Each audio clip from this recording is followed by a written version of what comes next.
Welcome to the original Next Level Gaming.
We cannot hear you, Myke. We cannot hear. And now Myke disappeared. Uh-oh. I don't know if to check. Let's see if we Can anybody hear us? Welcome to the original Next Level Gaming. This is a show where Myke Mullis is behind the scenes. We're having Sir X-Man back on the show. Oh, it's good to have you, sir. Hello. Brother Chris and him himself. Yo. Been a while. Seemed like it. Myke is doing sock puppets. He's probably on the griddle. He's probably griddling.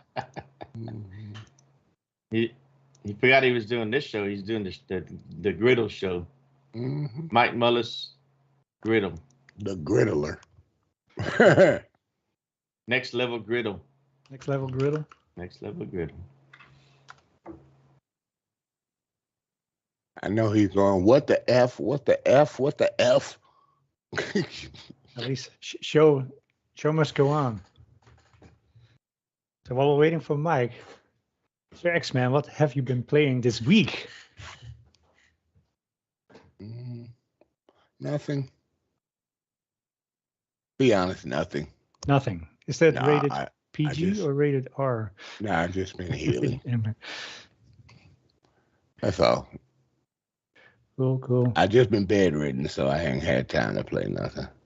Trust me, it sucks. Yeah. Can imagine, sir. You need that rest. Mm, Gotta heal. Yeah. What about you, Chris?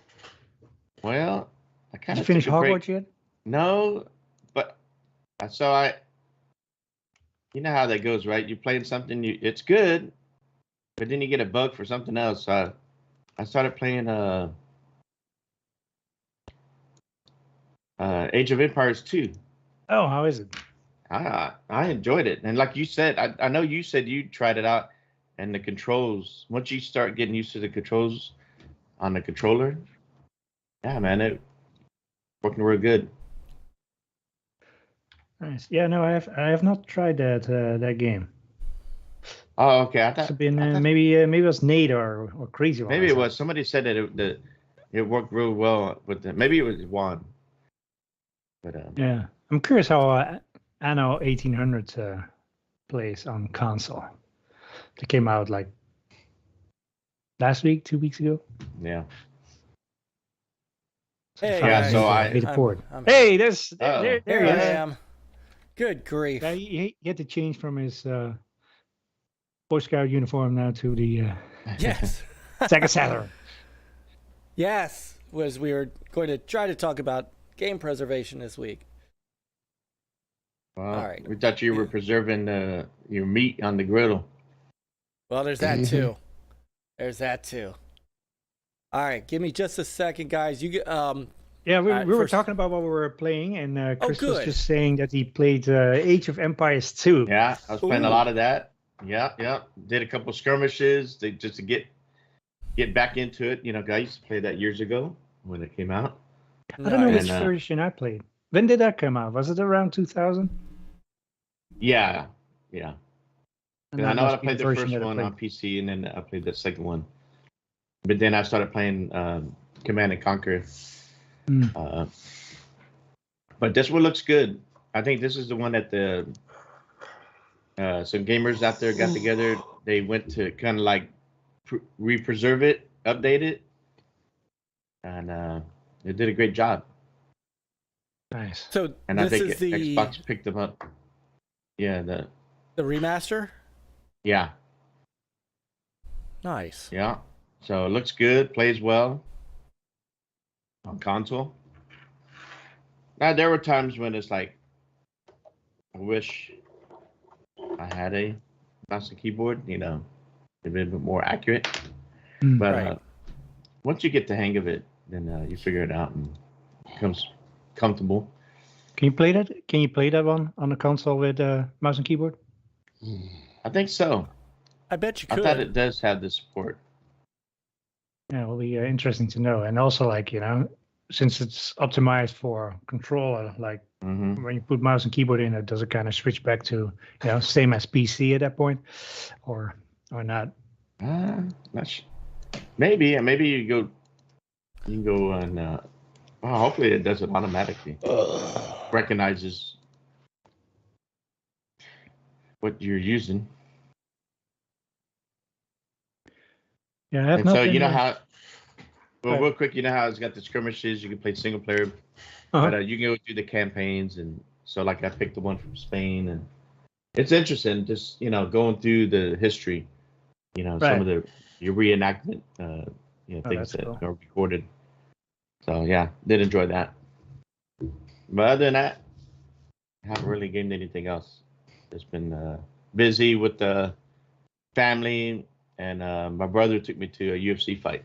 Yeah, saw Oh, that. Yeah. yeah. got So spoiled. that's Got spoiled on that. I bet. Yes. Right there, first row, ground level with the octagon, and you see all the celebrities below me. And had some Yeah. VIP passes where we got free food, free drinks. So yeah. It was Oh, great. that's cool. Yeah, no. So, once you go to one of those things, I've always watched them on TV. But man, once you go to that and you see the crowd and everything, and just man, it's different in person, man. It's great. Oh, I bet. You really get a good perspective of those fighters. It's just amazing that they just, I know they work hard, they train, but the conditioning where they can just go at it. It's like, my ass was in there, I would have already tapped out. But All like, right, nope, we there ain't we going go. around 3. Sorry. So yeah, it's right. amazing, and the females, man, they like the first female fight that went on. I mean, toe to toe the whole way. It's like, damn. And, Mhm. but They don't they mess didn't really have around. like a championship. The main card was rank 1 versus rank 8, and the guy that was ranked 1 lost. It was a good fight, but that went 5 rounds. The famous person there that I was Holly, the one that defeated Ronda Rousey. Oh, Holly Holmes. Yeah. Oh, And did she- she's good. She did got she- a lot of oh, energy. did she She goes fight? in there and you could just. She's tough looking, and her opponent wasn't as skilled as she was, but she was a scrapper.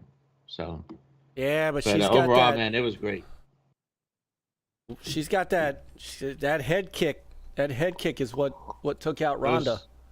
Yeah, she didn't try one of those, but she had some smooth kicks that went to the face, just like it was like natural. Just so she kept at it, and yeah, it was an honor, man. It was awesome. My brother hooked me up, so love him. That's great. He said, I'll try to get you to one of the Vegas ones. Hopefully one of the Oh, there you fine go. ones. Yeah, so There you go. I didn't meet anybody famous. I think it's just funny. There was this young group of kids, and they were like, who the hell are these people? YouTubers? They just had that look.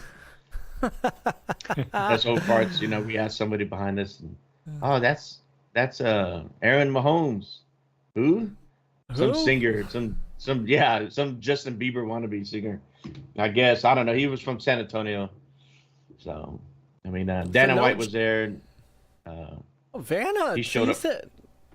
He Dana, did. He showed up. I have a White. video I'll show you later, but he was there for a little bit. I think he saw maybe 3 or 4, and that was it. He didn't even stay for the main card. But it's I guess if you go to one of those in your local area, I guess how they set it up is they get the fighters from your local, right, from Texas, or so there were a couple there from San Antonio and quite a few. The rest of them, most of them from Texas, the other bout. So, you know, people cheering for the Texas guy and local, and of course everybody loved Holly. So. Oh yeah, I think they call her the farmer's daughter or something like that. She's really like one of yeah, she's really good. Yeah, no, she's good. I think she's but after this fight, now she's gonna fight for the championship next. So. Oh, she was. I mean, she was. I mean, she beat Rousey. She was. Yeah, she was a she champ. became the bantamweight champ. Yeah. So I don't know what level, what weight class she's fighting for the championship, but the preacher's daughter. That's her nickname. It's the preacher's daughter. Yeah. So, yeah, she's the only one. She's the only fighter, male or female, that has both that won an MMA title, but was also a boxing champion. So she had the women's boxing title. Yeah, she definitely got that down. But in this bout, it seemed like she was working on her grappling. So she was taking down her opponent down quite a bit. And she was working on that. So I think she's got the kick down and the boxing down. She's working on that grappling. She's working on that grappling. Yeah. Yeah, she was a boxing champ. She was an amateur kickboxing champion. Like, her record as an amateur kickboxer is like, it was like 5-0, 6-0, something like that. She's really, she's good. I really enjoyed that fight she had against. No, Rousey. she's solid. She's talented. So everybody enjoyed watching her fight. So good. Yeah. So no, it was great. Had a great weekend, and I know I wasn't last week. I don't know. Just trying to adjust with this time. So when I get home and try to take a nap, and if I don't take a nap, then it's like like dragging. No, I felt it too. And with Peter in Hawaii, it was easy enough just to take a week off. Every once in a while you need that. You just need to recharge, get back at it. And so everybody knows we're gonna get quickly into our topics tonight, because my goal for everybody, going forward, my goal is for us to have a 2-hour show. It's not that we don't like the 3-hour shows that we happen sometimes when we have a good guest on, and they're, like when we had Ham, or the first time, Brother X was on, and we get to hear, their stories and things like that. But on a normal night when we're just talking, I want to get us out of here at 11:30. So I appreciate that. I know it's not easy. It all depends on, how the night's going, right? Topics. Yeah. So. Yeah, but I'm gonna make a concerted effort to get us, keep us on track, keep us moving. I think, look, we get to midnight, and most of our folks drop off anyway, because they're also, tired and wanting to go to bed. So I get it, and it's hard to listen to. It's hard to listen to a 3-4 hour show. It really is. So as long as we don't talk about griddles, we'll be all right. Yeah. You wouldn't be saying that, sir, if he was griddling some food for you. You're dang right. He knows Nah, that. I would. He knows that. He knows that. So, but and I'm not going to go into it, but y'all have seen my Twitter. You guys know I'm Did liking you do the pancakes yet? Saturday night was really, really chilly out, and so we said we'll hold off till this weekend when it's a little warmer. Make a whole full griddle plate, just one big pancake. Yeah. Oh yeah. Everything in it: eggs, bacon, soda, sausage. Oh. Nah, tonight we made these. So the cool thing is that a lot of this home chef stuff we have 5 people in the house. So if we have to cook, like when we made those fake flautas, the rolled tacos. Sorry. No, it's okay. I'm telling you, that's what home chef calls them. So when we were making those, usually what we would have to do is we'd have to make them in batches because the pan is only so big, so we can only make them 4 at a time. And when we're making 20 of them, 22 of them, we'd have to do just being able to throw that whole thing, just hand them to my wife, and she just threw them all on there, and that was really, really cool. And then to make just tonight we were making it was called stovetop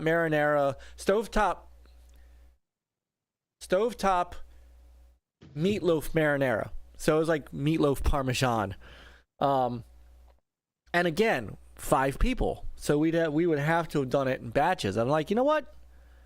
Let me fire up the old griddle. It's the old griddle now because I've had it for a week. Yeah. Let me fire it up, and we cooked everything on it, including the vegetables. It came with green beans. So I'm like, you know what? I took the green beans out there, threw them down, Tuscan butter, some water, some salt. It was great. So, anyway, not to bore you everybody. You lost your X-Man. You started talking about the griddle. You lost I him. know. Yeah. I know. So, so from now on, I'm still here. Griddle only. That's right. So, and that's probably what it's going to be. Yeah. Nice. So you've been playing Wulong? I have been playing Wulong. I have been trying to play Wulong. Let me put it that way. Okay. I've been attempting to play Wulong. There we go. Now, well, almost. I've been attempting to play Wulong. I did get a night in with Ham, and Brother Ham came in as a level 90, and yeah. So it's kind of like when we play the Division, and I'm playing with people who are 25 levels ahead of me, and they're they're bullet sponging for me while I rank up. That's what he was doing, which I appreciate because I also had a good time playing with him. So, but then I tried it again on my own, and well, you got raked. I did. Well, because you know what? I wasn't even paying too much attention. I had to, as you would say, Brother X, I had to clear my throat on a couple things. Yeah, I quit. So I still have to kill my first boss, so probably gonna skip that. It's too much to play. You've had a week off. You're rested. You're rested. Fresh mind. You can get it done. Come on, man. You beat Red Dead Redemption 2. Tomorrow we have Forza Horizon Rally. Is that tomorrow? Oh, tomorrow. Yeah. 29. Oh, crack. All right. Yeah. So Wulong can be shelved. Wulong might have to wait an extra week for me to finish up. Because we're gonna have to play some Rally. Yes. Hopefully it's good. Yes. So, all right. Let me say hi to everybody in the chat that I missed while I was mucking with the. While you were grilling. Yes, while I was mucking with trying to get the actual chat running. Doggy Dog first in, Brother Back, Nile. He's getting older by the minute, sir. It's. I know. It's the E3 of Nile. Nile 3. Nile 3. Brother Graphic God is here. Brother Camaro is here. Did Camaro ever get his gift card? or shirt. Did he ever get with you? Wait, what? Remember he won one of the giveaways like 4 months ago. Might have been. Well, you got to. Yeah, you got to remind me. I don't know if it was a gift card or not. I have to look. All right, Camaro, get with Fastback. I didn't you think actually I owed won. anybody. I just make sure if you. I don't know. I didn't think so, but I know he won and he never kicked in. So. Okay, I know the last wheel spin was back. Go, Scepter, and Luke. Right. So Scepter and Luke got their gift cards. Good. Back Jeff got I think a mug. Jeff, excellent. And Go. Can't remember what I sent him. He might have got a shirt. Underwear. He might have got a shirt because he was wearing it. He was because he was wearing one a couple weekends ago. Yeah. Up Scepter server, Jago. So graphic. Oh, and God I is saw here. a mass hole in the chat. Yes, you did see a mass hole. Brother Driz is here. Brother Boogie is here. Brother Brian is here. Brother Sean is here. Brother Salvatore is here. Brother Jago is here.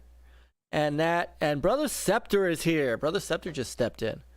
Yeah. All right, that covers everybody. All right, so in my quest to get us done by 11:30, we're gonna roll right into it. Yeah, E3 is dead. Games are preserved. Thank you for watching. See you next week. All right, good night, everyone. Bye.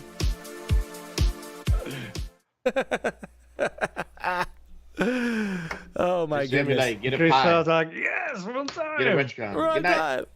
Good night. Thank you for coming to Even Peter's. Sir X said like, damn man, 10 o'clock, Yeah. that's late enough. Thank you for coming to Peter's TED Talk. That medication. Call of Duty's getting preserved on Xbox soon. Yes. Oh, salty. Mm.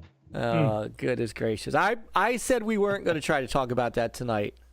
Well, yeah, but you can't avoid it though. You can't. That's the problem. I Did know. you see how I can avoid quick, it. Did you see how quick Japan said like, we approve, move on, Yes. move on. Oh, yes. Had to see here. Oh, yes. No, nothing to see. As soon as right, I know nothing.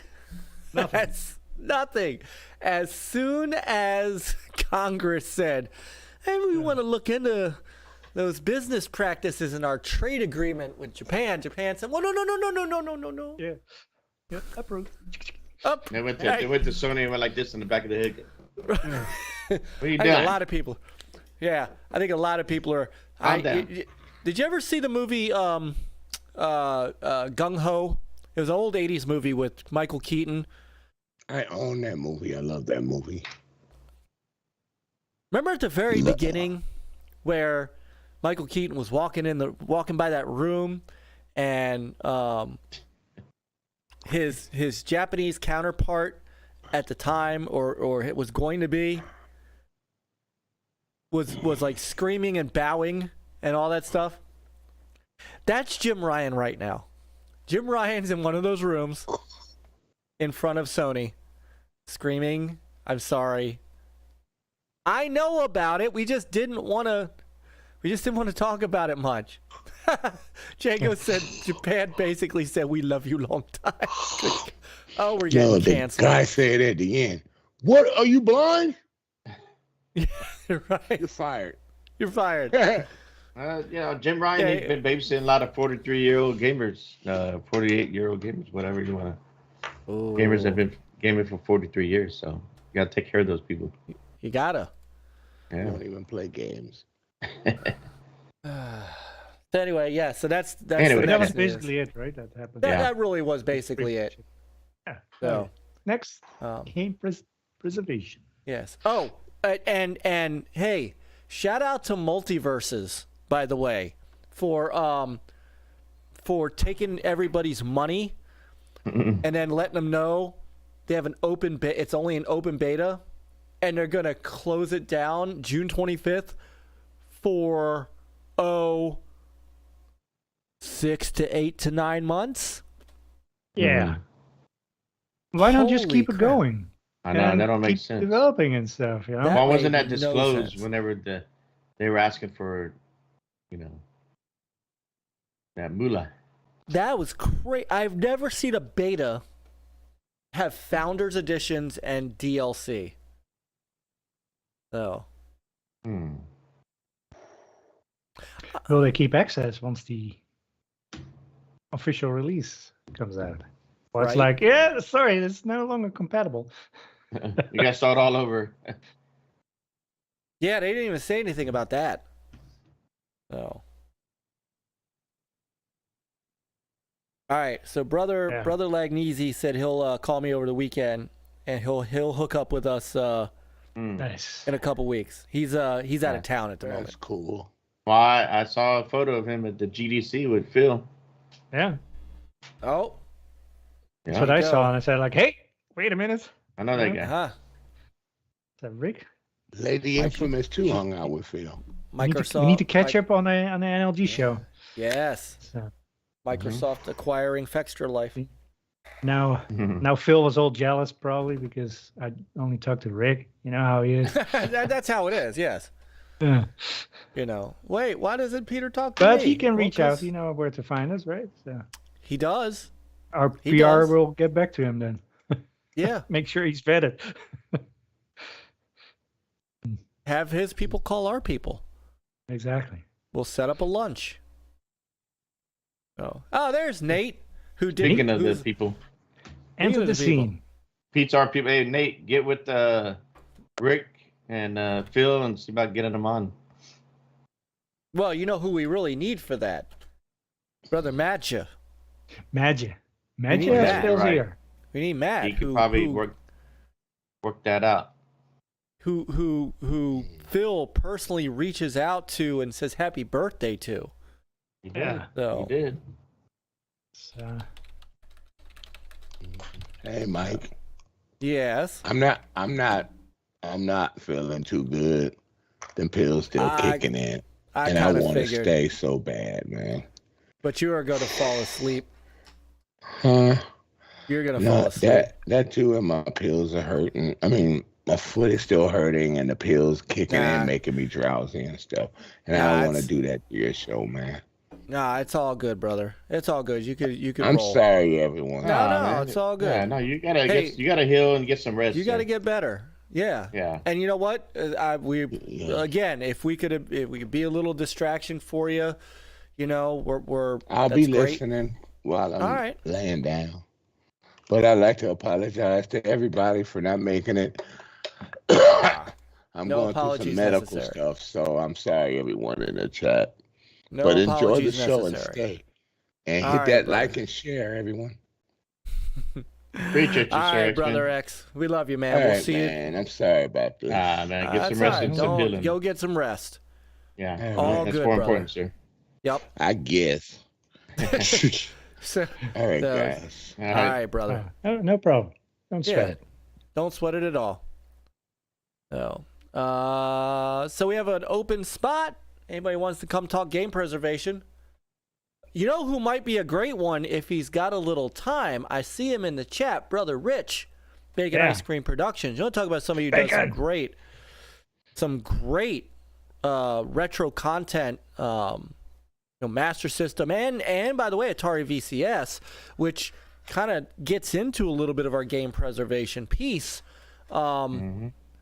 Rich, if you have time, you want to jump in. I think this would be a great. Yeah, I think this would be a great conversation to have you as part of. Atari VCS, Evercade. Yeah. If there's anybody who is somewhat of I would say a subject matter expert, I would consider it Rich, very much so. So, Rich, hit me up if you wanna jump on. In the meantime, we'll be a little off skew tonight because if I move us over to the 3 to 5 member panel, it's gonna completely bork OBS. So we're just gonna go with this for now. Be right back. So, all right, and then there was 2. And then there were 2. All right. See, E3, E2, it's dead. No. So how was Hawaii? Hawaii was nice. Fortunately, I got like food poisoning or something going on, so I was out for a day. But at least we could reschedule the main activity. So, but yeah, I say banana bread and Gatorade were my last, got me back up and get me going. So, okay. But yeah, I mean, obviously the weather is always nice in Hawaii. Oh, very much. There are still plenty of whales to watch. Oh yeah. To canoe with, so it's awesome. Nice. You know what? We could start with the E3 talk. Rich said, "I'd love to, brother. I'm helping out my oldest on his first school project. Maybe if I get done soon. So maybe if we talk about E3 first, get that out of the way, then by the time we swing back around, maybe he'll be ready." Oh, all right. So we'll skip and go to topic number. We're skipping topic number 2. Is E3 finally dead? Is it or is it not? I think it is. So what happened this week is Ubisoft said, "I'm out." That started off, right? That was the first. That's how it started. That's how it started. And then it got worse from there. And then, who was it? Tencent and Sega. Saying like, "See ya." We're out too. So who's left? Nobody. Microsoft, Sony, and Nintendo are out. Yeah. E3's EA has been out for years. Mm-hmm. Konami doesn't make games anymore. No. Ubisoft is no longer there. But then, once again, what's Ubisoft going to show? They've already shown most of the stuff already. What's coming out, and everything is getting canceled. So who knows? I don't know. That's a Skull and Bones version 3. Question. True. I mean, Prince of Persia. What was it? Sand of Time. Was it Sand of Time? Which one were they remaking? It was the Sands of Time remake. Yeah. So Halloween store. Crispy's up. What's up, Crispy? Crispy. Brother Crispy in the house. So Peter, my buddy Rick, he lives out there in Maui. He said he would have hooked you up, sir. Man, they have a fantastic banana bread at the halfway to Hana point, which is not really halfway in miles, but probably in time it was. So what we're hearing is that there are other publishers who have decided not to go, but they haven't made any announcements yet. So like I said, the confirmed are Microsoft, Sony, Nintendo, EA, Ubisoft. Well, they Sega. they never signed up for anything, right? It's not that they canceled; they never signed up. Well, they're skipping. They're basically skipping. Well, I mean, if they were already going and signed up, that would have been done already. I mean, this thing is coming up soon. Oh yeah. And we haven't heard anything. Like someone was saying that we haven't heard anything from what is it, Reed Pop or whatever that runs PAX? Yep. Or whatever they call it. Nothing's really come out official saying, look, here we come, E3, blah blah, so and so, this is gonna be here. Nothing. No, I mean, there's like 74 days left until the show. That is just over 2 months. And if you go to their site, if I pull up the E3 site, what do you get? Something happened. No. No. Oh. All right. Sorry, we've canceled. 74 days. If you look at exhibit, it still just says interested in exhibiting or an exhibitor manual. There is no there.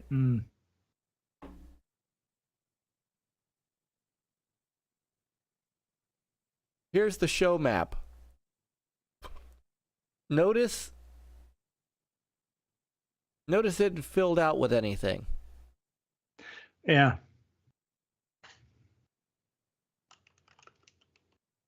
Crispy bomb. How far back do we go? Here's 108. Brother Lemon wanted to bring me some heat tonight for this, so we're kind of in we're in the right spot for this. So, wanted to bring Brother Rich might come on in a little bit while we're seeing if he wants to. Brother Lemon, you come on. We could talk a little E3. We figured we'd do this before hitting game preservation. We're not going to spend too much time on it because I'd like to spend about 45 minutes talking about game preservation because there is a lot to talk about with that. But I mean, you could buy tickets still.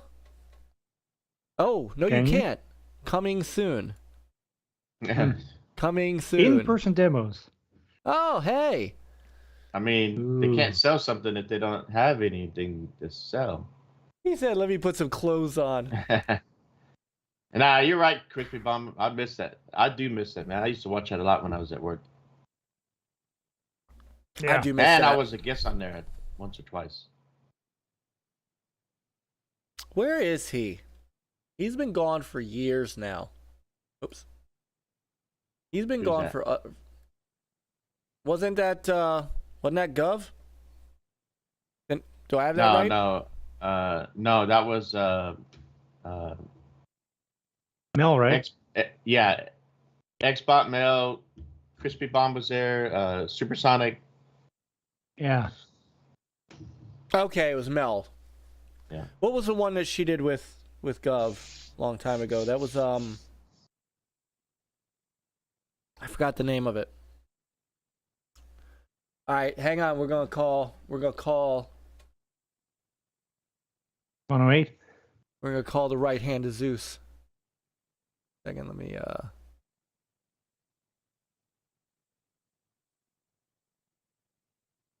Console corner. It's crispy. Console corner. Thank you. That's why it. Well, that was one with the governor. Yeah. And his wife at the time. Yeah, he hasn't been around for a while either. No. Life hits you hard sometimes. Yeah. That was one of the first. That was one of the first shows that I ever saw that had insane production value. They did a great job. I wanted to do something like that. They had a good setup. Yeah, it was real cool. Noof was on there with them too in the early days. Yep. She-Wolf. Yep. She-Wolf, Foxy. I've seen Foxy on Twitter, but I haven't seen her around much. Like she tweets once in a while. Yeah. You see her come back and forth. There he is. Hold on, let me get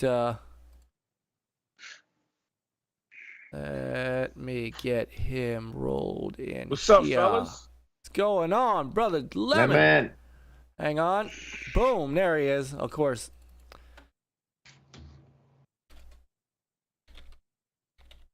We're not choosing violence. Someone chose violence today, but at least you showed Darius. No. At least you showed some Darius. Come on, I got them classics. You gotta bring that educational situation to your channel. It's not about just talking your views and getting your bars off. You know what I'm saying? Nah, you gotta educate the public. But what I'm gonna start doing, I was talking about you the last 2 days. Oh right? Shit! No. You my guy. Y'all my team. No, NLG is my family. Oh, same. I'm gonna stop being on the sidelines when somebody come after us. Because the voice and how I speak is definitely different than how y'all speak, right? And I think that we the smaller guys. And first of all, we older than all these dudes that be trying to attack us, right? Or come after the good gaming knowledge that we try to provide, right? So I said, I'm not sitting back and watching Rich from Review Tech USA disrespect my boy Myke no more. Why would I sit on the sideline and I know I could destroy this dude? So you know what? I'm gonna be the bodyguard of NLG, and I don't care who don't like it. So we love you, man. That's why the gloves is off. So that's what I wanted to say. You know, I'm gonna start addressing. I'm gonna start addressing these clowns who come for us, because we don't bother nobody. Nobody in GUG bothers anybody. But I see we get a lot of fucking cyber attacks. You feel me? Yeah, I do. I'm kind of tired of it. That's all right. It's not all right. It's not all right, Mike. It's not all right. Enough is enough. We don't go out there and talk about nobody. We don't go out there and promote negative content. We don't go out here and point things that people say out negatively. We just do our content. All of us. No matter if, it doesn't matter who. I never seen nobody in GUG attack anybody. So why we keep getting the flag? Oh, you think because we don't say nothing that we sweet. We easy work. So now I'm going to show you that we not. So anybody got a problem with GUG, please step to me first so I can handle you. And if you see me in the street, let's handle it. Now, I ain't talking about no thug stuff. Yes, I am. But if you want to see me, you can. I'm at 8-3. I go PAX. You know what I'm saying? But I'm just tired of us taking the blunt of the negative situations. And I talked about the situation with homeboy that likes to eat cucumbers bare-chested in front of grown-ass men. I must have missed something. Yeah, I must have missed something today. I was out touching grass. It didn't really start from today. This has been boiling up. It's not one situation. It's been it's like I told Grass, I'm getting tired of this. Yeah, you know what? You trust me. All I have to do, this is funny. All I have to do is say the words in television amico, and the thunder, the rain and thunder comes my way. It is what it is. X said he just crawled into bed. He's hurting. Man, feel better. Heal up, brother X. Seriously, man. That's I can't even. I'm like I know what was going on with him. I can't even imagine. Oh shit! Excuse me. So, how y'all doing tonight? Y'all good? We're doing good. We figured. I figured you wanted to bring the smoke tonight for E3. I know Yobi's the instigator. No. Listen. You know I've been pro E3, right? All my life, man. But you've been there before me. You got the experience. You know I got experience after you've been there. And it's not really smoke. It's just talking the truth. Like, I think some of these IGNs and stuff, they spinning it for their content. But Microsoft in 2018 didn't have a booth. 2019 they didn't have a booth because they owned the Microsoft Theater. They wasn't there. Yep. Then it was like, oh, people are holding separate digital events. They've been doing that. I know, yeah. That's like they're trying to make it seem like ain't nothing new. Right. Like, and then people was like, I had tagged CLoWnZ and Gaz, and I said, yo, bro, Microsoft used their own theater, but it's on the same goddamn block.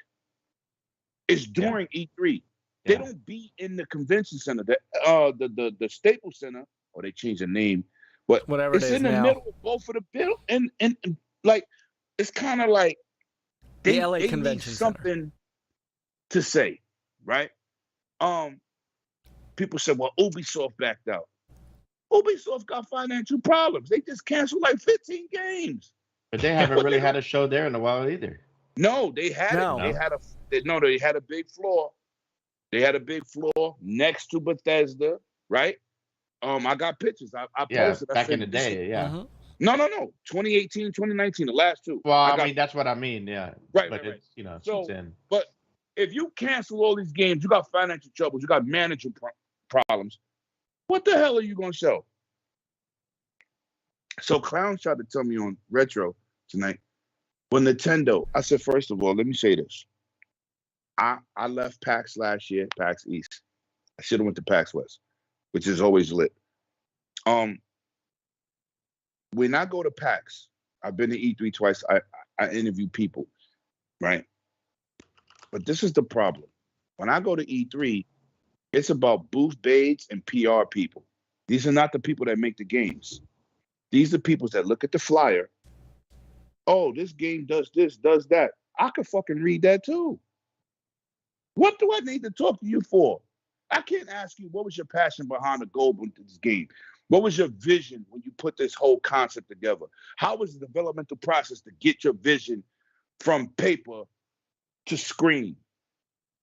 Oh, I didn't make the game. So now when I go to PAX East, it's a different ball game. A whole different, and that's kind of the thing. People that make the games, promoting, enthused, giving you an idea. That's the smoke I'm bringing, right? Because E3 is more, it's more Hollywood. Paris Vicious, right? Not Paris Lock, Paris Vicious. He had a space, and he was talking to people about E3. So I came in, I was charmed up. We had a conversation. I said, let me tell you something. E3 is not about games, because I don't play games at E3. I'm trying to do interviews. I'm trying to get information. The last one had the Genesis Mini, which I own. Getting information. I said, but you know what E3 is about for me? He was like, what? I said, it's the camaraderie between us. The Megatrons, the Phil Spencers, the Tim Dogs. We out there going to get dinner. We having fun. We going to parties. That meant more to me than E3 itself, because it's Hollywood. But when I went to PAX for the first time last year, it was more a developer versus, I don't call myself a journalist, but a content creator. Well, I can ask, what was your vision in the game? And then I gave clowns a reference. I said, okay, every interview I had was a developer except one, Digital Revolver. And he said, why you point that out? I said, this is why. Because when I interviewed this dude, he was a PR guy. He didn't even know the game was coming out on Game Pass, number one. And he didn't know the game was coming out next week.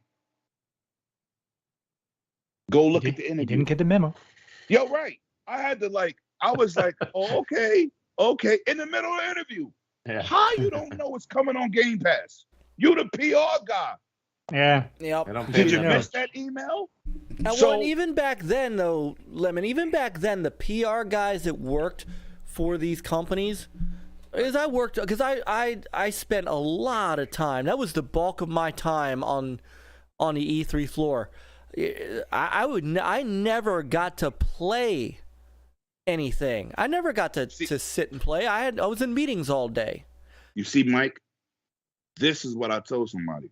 I said, when you think we go to E3, I don't got 12 people working like Iron Lords. It's Lemon. I set up the interview. I do the interviews. I'm videotaping. I'm recording. I'm pressing play. My tripod, me and the developer or the PR guy. I'm not playing no goddamn games. No, we're working.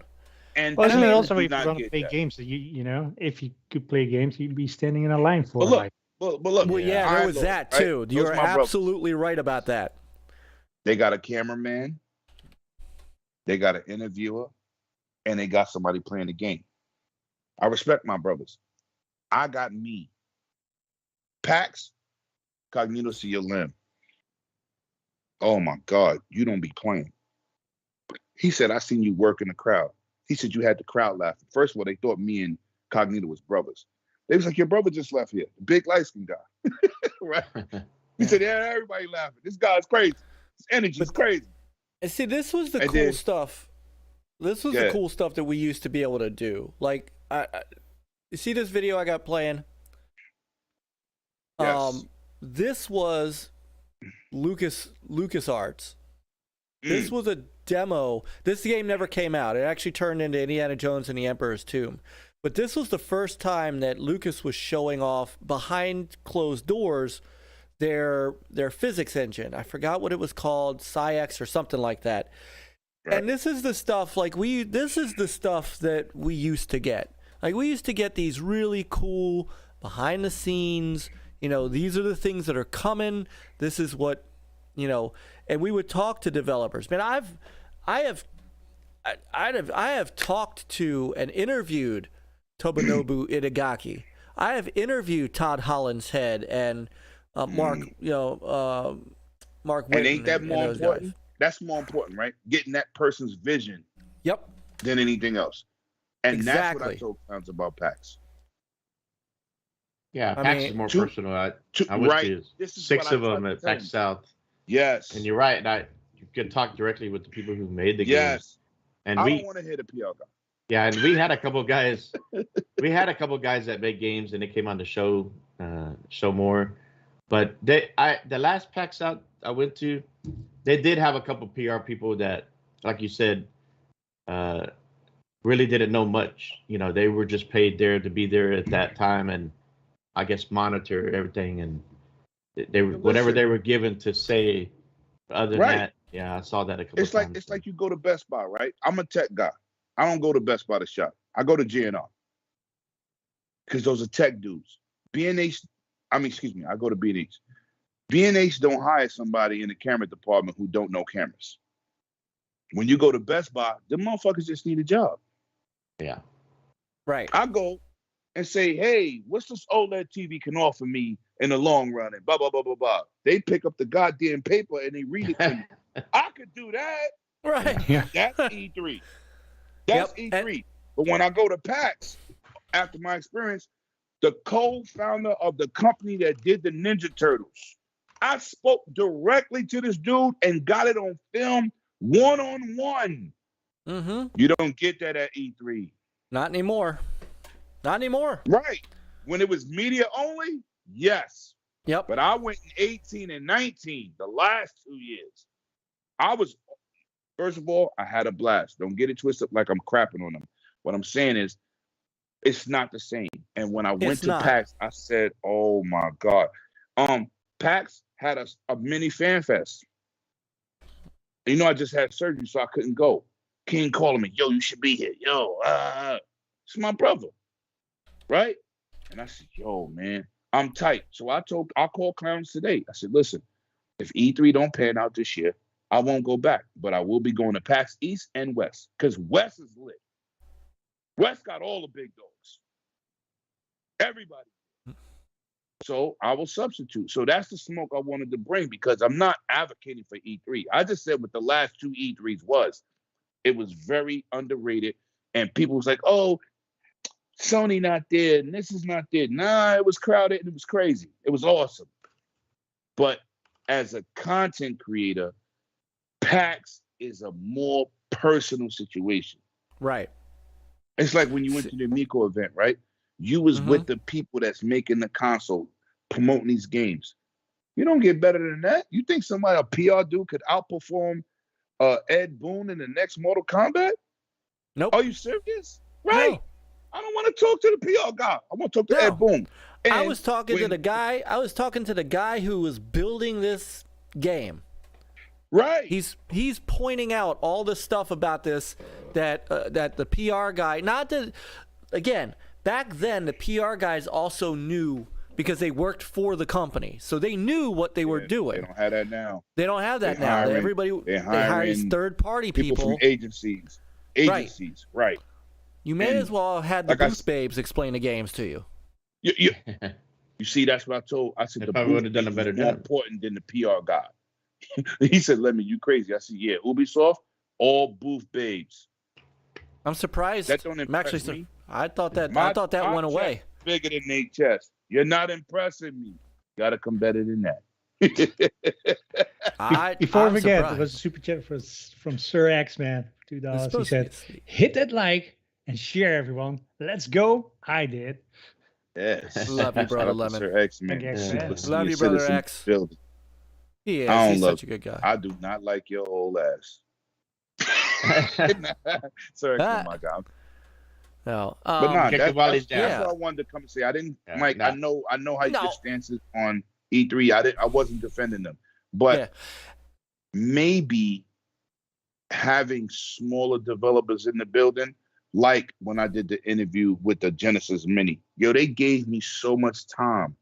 When Sony skipped out in 2019, all them people that was in their cars, selling their games, showing their games out their trunks, was in the building. And they were so enthused in 2019. They couldn't even get in the building when Sony was there. which was bad because that means there's no space for them. The PC market is always outside of E3. You know, they was inside the market. They was inside the building, the convention center. Right. So maybe with the big dogs, not, you know, Sony coming in, yeah, I want 700 square feet. Microsoft's like, I want 702. Nintendo said, I need 800. That eliminates a lot of the little guys because we're in a space right now. Shout out to Xbox Live 360, giving these indie games life, right? Because that's where it started. Xbox 360, Games of Arcade. Let's not forget what happened. Yeah. Those guys are in the building promoting their games on the floor. Maybe these big companies need to move a little bit because how many AAAs do we get? How many Halos do we get per generation? How many? Thank you. So when people say, oh, we need to see Sony games, we need to see Spider-Man how many times? They showed Spider-Man 3 E3 straight. Yeah. Right. Come on. How many times we're going to see this? How many times we're going to see Billboard on the cover of the building? Spider-Man on the cover of the building?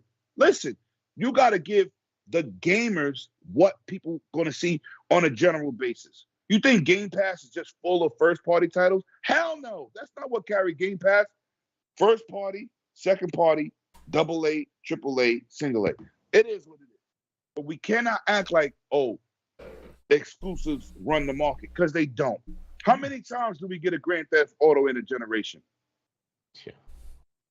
We still less than one. 3 generations later. I mean, they give identity and bring attention to the certain platforms, but right, they do not carry the market. Hi-Fi Rush, Seafood.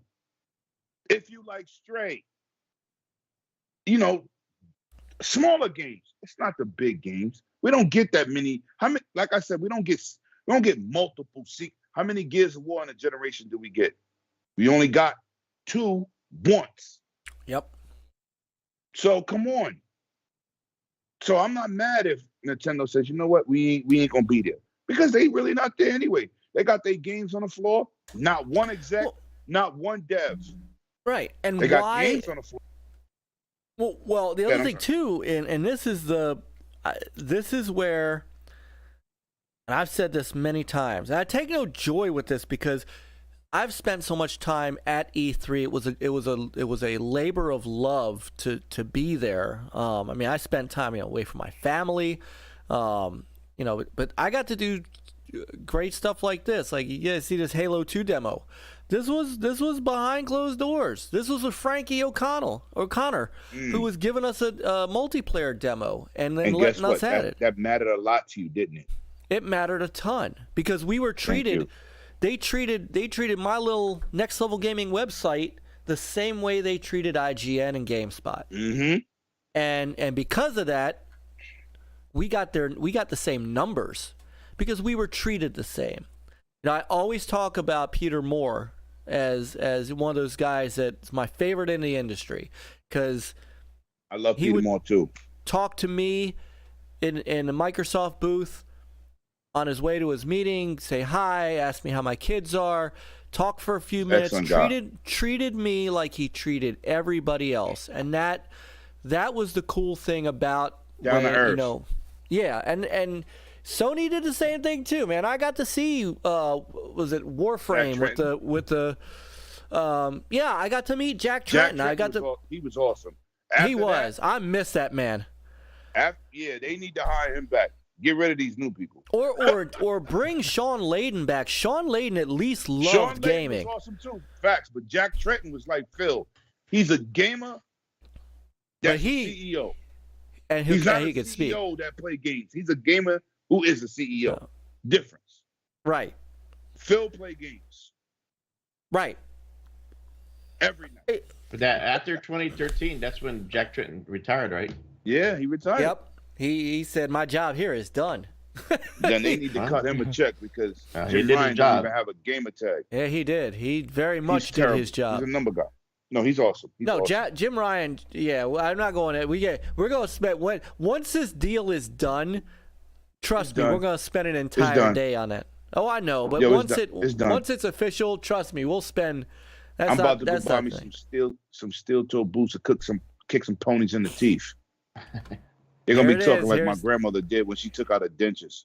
Now he chose violence. I choose violence. No. Yeah, that's true. That's true, Brother Spartan. He says Sean Layton isn't coming back. Even God had to smite somebody down. His Good Lord. Fake, Mike. But anyway, man, I want to say thanks for having me. I wanted to come here and talk about this. I didn't want to stay on it too long, but I didn't. You know want to talk game preservation? I didn't know if you want me to stay for that. You know what I'm saying? I'm here for you, whatever. I don't care. I ain't doing nothing. Yeah. Rich is doing a school project with his son, and if he pops in, we can always find room for him. But one of the big things that we wanted to talk about tonight, I wanted to talk about this because Sega pulling out, Tencent pulling out, everybody pulling out. The show itself to me is dead, and it's sad. It's a sad state of affairs. But at the same time, and this is something I've said for many years now, once YouTube and streaming and every Joe with a camera that could take video, once social media really went into its stride, there's no need for E3 because there's nothing special about it. There's nothing special about it anymore. Okay, then that means there's nothing special about Gamescom. There's nothing special about PAX. The difference with PAX though is PAX is growing where it was just an indie show. Penny Arcade was just an indie show. E3 was the pinnacle, and it was the pinnacle because the media got to be who reported it to you. But now, so hold on, you don't think about the new format is better because media get the first 2 days with no public people. You don't think that's going to help? But back then, those companies before social media and before YouTube and all that, they needed that. They needed us. Right? They needed me to walk around with that camcorder to take that footage of Indiana Jones and Halo. They needed me to go back and report on it. They needed us. They don't need us anymore. They don't need game journalists. What they need is just to tell people when their digital showcase is, and people will tune in and watch it, and then they'll go on Twitter, or they'll go on Reddit, or they'll go on Facebook, and they'll tell all their friends about it, and they'll watch it again, and they'll show it to their friends, and then that's how they spread the word. They don't, and so why, like PAX probably also does not cost what E3 costs to put a booth up. And let me show you. So I'll give you an example, and this was just in 2006. This was the last show I really. Damn, Mike, you're showing your age. I'm showing my age. It just showed. No, you're not showing your age. You're showing your experience. There you go, my seasonness. You're seasoned. Fact, you're seasoned. He said season. Now he's going to talk about season in the griddle. It's going to lead to this. No. These booths that they had at E3, these press conferences they had at E3, the things that they did to make these booths and to put on the pomp and circumstance. I'm looking. Oh, it was 2005. Even failed stuff like the Gizmondo, which never made it. I remember that. They had a killer booth. They had a DJ. They built this entire city, right? They built this entire multi-million-dollar showcase for a console that didn't even make it out. There were more booth babes and PR people that were in that booth than people that came through to even look at the Gizmondo. And in fact, they even had, because I took a picture of it, these guys would even come in with they had this beautiful car. I don't even know why they brought a car. They didn't have a racing game that they were bringing out, but they brought a car. And there you can see the Gizmondo like on the front there with the headphones hanging down. This is the money that they spent to show off whatever they could show off. There's no reason for Microsoft to spend $20 million on a booth when they could just do a digital showcase. But no, there's a difference, right? They're having a press conference. It's going to be in the Microsoft Theater. Right. I was there with Keanu Reeves. I was there. Yep. 6 rows back. They're going to still have that on the 11th, on Sunday, which they usually do. So what you're saying is factual, but it's not just going to be digital. There's nothing better than live. Me sitting in my living room streaming it to other people watching, it's not the same as seeing Keanu Reeves and I forgot the guy's name. He rocks a Megatron and said, "Hey, you're awesome." He's like, "No, you're awesome." I was right there. Yeah, you're breathtaking. You know that was Keanu. Right, you're breathtaking, right. But you know what's awesome? When Sony got a big ass booth outside and I can get this. E3 No, I mean, look. I was like, where? Hang on, where's nice. Look, I was this close. I was this close to Peter. I was this close. I got to see him. This was 2006. I got to see him roll up his sleeve to show the Grand Theft Auto 4. Yes. And that's what I mean. You can't beat that with digital. I don't care. You can't. and I don't disagree with you. I truly don't disagree with you. I was this close to Bill Gates, and I don't disagree. I was there when The Rock was on stage with Bill Gates, couple, in the original Xbox. Yes, I was there back in the day. You made me feel old because you're younger than me by a year. The first year I started taking pictures and actually realizing that I needed to take pictures was 2003. That's when I started taking a cat, because I was like, in 1999 and 2000, I went and I wasn't quite sure. I knew that I needed to put the work in, but I didn't have a lot of fun. Well, in 2002, I missed because I got married. So I sent my contingent. I always took 4 or 5 guys with me, guys that wrote for the site. I always took a contingent with me so we could divide and conquer. In 2002, I sent them and I stayed behind. Yep, I stayed behind in 2002 because I was getting married. You're right. And so in 2003, I'm like, I'm gonna start taking pictures. I'm gonna try to enjoy myself. So 2003 is the first time I actually started taking pictures and stuff like that. But even like this was a Ubisoft booth. This was 13. Great game, by the way. There's no reason to spend that money. I get the reason from our perspective, because for us, there's an experience, right? For you, when you were going and you were on the floor and you were touching this stuff and you were talking to people, from our perspective, it's totally an experience. Yes.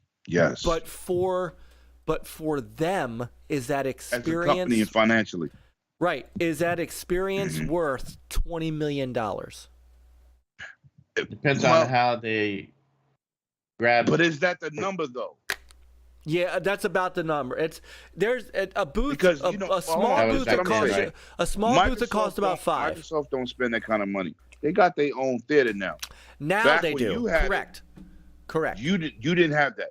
And I told somebody, they was like, "Yo, Microsoft's not there." I said, first of all, since they got that theater, they're not inside the building.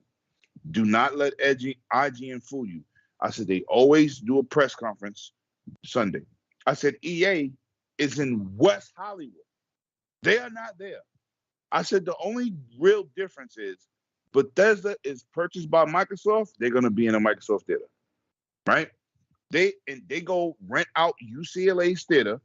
Them, it's Ubisoft, somebody else. But EA is in West Hollywood. They got a whole block. Yeah. But then you got to look at Ubisoft. They're going through trials and tribulations, and they're in trouble. So them leaving E3 is not a surprise. They don't got nothing to show. They just canceled like 12 games. But Konami hasn't been there in years. Nobody brings that up. Oh, I brought that up because they don't make any games anymore. Right. I'm going to tell you, THQ Nordic. Remember, THQ don't exist. They kept the name to keep it relative. It's Nordic. When I went to the last it's Embracer. E3, well, now I'm talking about Embracer is the mother company, but I'm talking about like THQ was bought by Nordic and Embracer bought Nordic. What I'm saying is, when I went to the last E3, there was a big, what's that alien game with the aliens with the big heads? You talk about Destroy All Humans? Yes. They had a monster truck outside. This 2019. Because Sony wasn't there now. So they took Sony's spot where I bought this from when they had Spider-Man in 2018 on the building. Anybody can Google that. They took all that space, all in front of E3. And THQ, we all know, is not a big AAA company. Nordic is not a big AAA company. They want to make old games. They want to bring things of different natures, financially feasible, not charge you the big money, but bringing you games from the old, right? Like Saints Row. Right. We all know that game was not a AAA game. Was it fun? Yes. Did it look like a AAA game? No. But they want to bring the fun. They had a monster truck outside. They had all this people dressed up in aliens. They had a whole maze you walked through. It was crazy. But being that Sony wasn't there, they took that spot. So that's why I was saying, when the big boys don't come, the little guys get to flourish. They're not charging THQ Nordic no $20 million for that. They don't got it. Right. So but the thing, everybody has a different opportunity. If you Microsoft come there, $20 million. I just don't. Right. Well, but I don't. They used to shove the indies in the basement back then. Yeah, basement. They was in their cars the first E3. I was walking down the street interviewing people in their cars with a monitor and a battery connected to some contraption to show me the game. But 2019, when Sony backed out, they was inside. Remember, that Genesis Mini ain't made by Sega. That's an indie project. They was inside. Now, like I said, don't believe me. Go look at my channel. I put all those videos up. Oh, we saw it. Yeah. We saw it. I was like, and I own that same Genesis Mini. But I'm saying, like, it is what it is. But Sony leaving the building didn't stop the show. If Ubisoft is not in there, yeah, we miss it. We're going to say you're wild, but they're in financial turmoil. What the hell they're going to show us Blood and Bone again? The game that's been pushed back 4 times? Skull and Bones, yeah. Skull and Bones, like, come on. Yeah, so here's the thing, though. The thing is that it's nobody's showing up. And that's what they're saying, is that there is a good chance nobody's going. And they're going to have to cancel this thing. And that's a shame. But if they do cancel it early, because we got a lot of money already vested. Flights, mansions. Do it early. I just say, just make sure you got insurance. Xbox is not even going to be there at their theater either, right? No. They're just doing a digital? No. They're doing the show live. They're going to do the live. Oh, okay. Yes, they're doing it in their theater like they did the last 2 weeks. Yeah. It's not like, I hit gas up and did they say put out that a statement. Though yet? No. They said it, and I hit gas with it, and I hit Carlo with it, and I said I love to be right. I told y'all they're not in the building anyway. They do their own. On the 11th is the press conference for Microsoft. Whatever the Sunday is, E3 starts on a Tuesday. Whatever that Sunday is, whatever that Monday is, they have 2 different media days. Nobody's at E3 on media days because E3 don't start till Tuesday. Myke, you notice. Usually it's Tuesday to Thursday. This is the first time they made it Tuesday to Friday, and the first 2 days is all media. Yes. First time. But it starts Tuesday to Thursday. So Sunday is media day. Wherever they rent from to do their press conference. Usually Ubisoft, Bethesda, somebody else is at UCLA, It's at UCLA arena, not the basketball arena, but they have like a theater, and they serve free drinks. It's crazy. Great food. It's crazy. But that's what they usually do.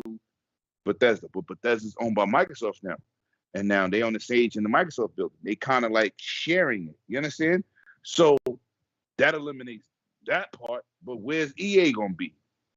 Because EA is never at. No, they've been. West Hollywood.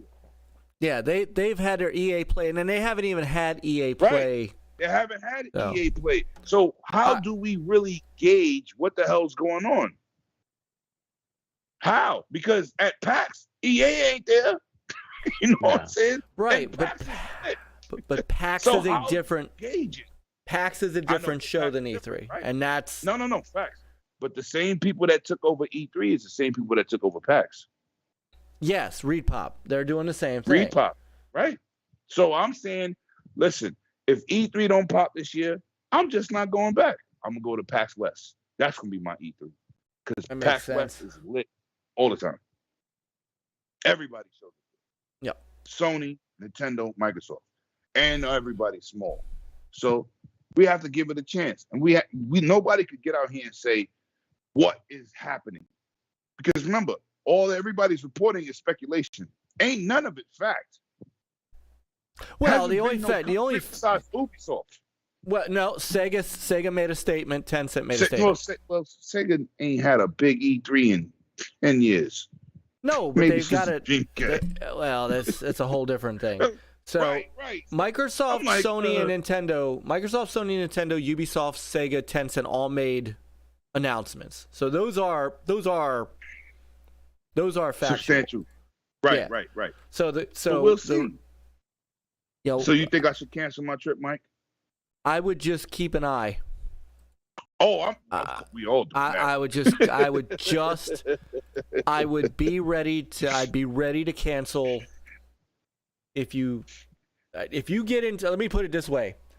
Let me bring the website back up.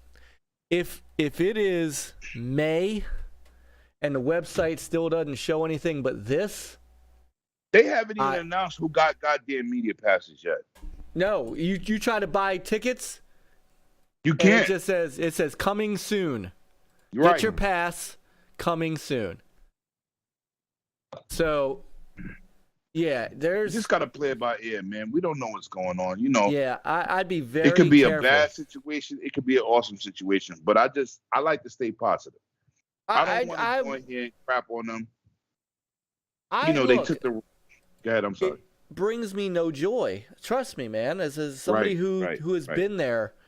I've just what's funny is my friend of mine, Tony Romaduth, who I did a podcast with. He came on and did a podcast with me like 5 years ago, and I said I give it 5 years. I give E3 5 years, and we talked about why, and here we are, and my prophecy is almost fulfilled, and I don't. It's nothing I take joy in. Because I remember, but times have changed. So it has. Back in our day, it was all physical copies, right? Yeah. Today, it's digital copies. Jago tried to tell me, "Yo, Lemon, I'm not doing it." I said, "Well, you don't game share." And he couldn't answer me. I said, "Dude, I'll game share." "Oh, I don't have a game share partner." Well, maybe you should find one. And don't find them from Twitter and YouTube. Have somebody you know. My daughter's godfather's. Yo, if I pass away, he take care of he takes my daughter, him and his wife. Oh, that's family. That's hang on, because that's what I game share with. BZ McNasty said. Then Jeff Keighley turned around and announced Ubisoft as part of his summer game show fest show. Oh, that's funny. I mean, but that's a stage situation. That's like a Microsoft Theater situation. It's not the same. It's not the same. Oh no, it's all digital, all completely. It's all digital and it's all on stage. We talk about having booths, paying staff, setting up advertisement, paying for advertisement. It's different. Summer Games Fest is different. They have some booths set up with games outside of what you see on TV. But it's different. It's not like E3. It's really not. It's a different ball game. No. Different ball game. Hey, Way EverCanadian. different. Brother Pete's in the house. If Reed Pop can't make something of the E3 and have some kind of success with it like they do PAX, this might be the last E3. It might be. But see, I won't be mad because I'm going to replace E3 with PAX West. Yeah. There you go. Which I ain't never been to PAX West. I'll just I will that's be why I told Clown. I'll be sad as a former game journalist. That's what I will be. I will be sad. You're not a former anything. You're still a game journalist. Don't do that. Nah. My days are over. Other people are much better at it than I am. Oh yeah, now. my bad. I forgot. I know who you are today. You Smokey the Bear. Yeah, think about that one, right? Lord. All right, so that's a good conversation on that. While my man 360 got the straight face, what you reading, Pete? Just some latest development. Well, what now? What are we missing? Nothing really. He said Ukraine has approved the ABK deal. Probably. That Sarah McLachlan ad must have worked.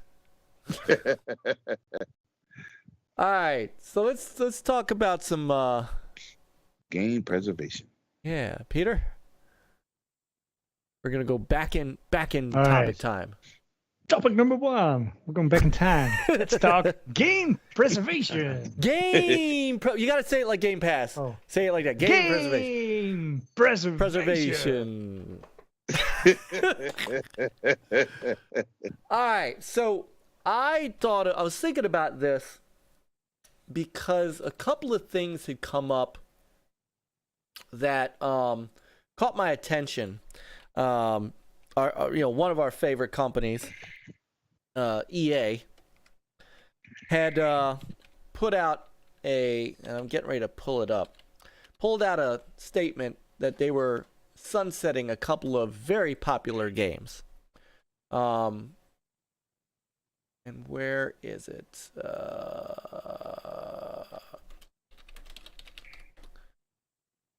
Here we go.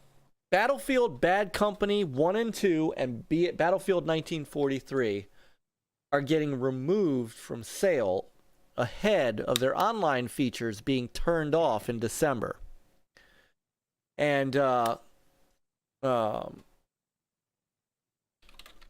yeah, it's brother EverCanadian is spitting bars too, and he's not wrong.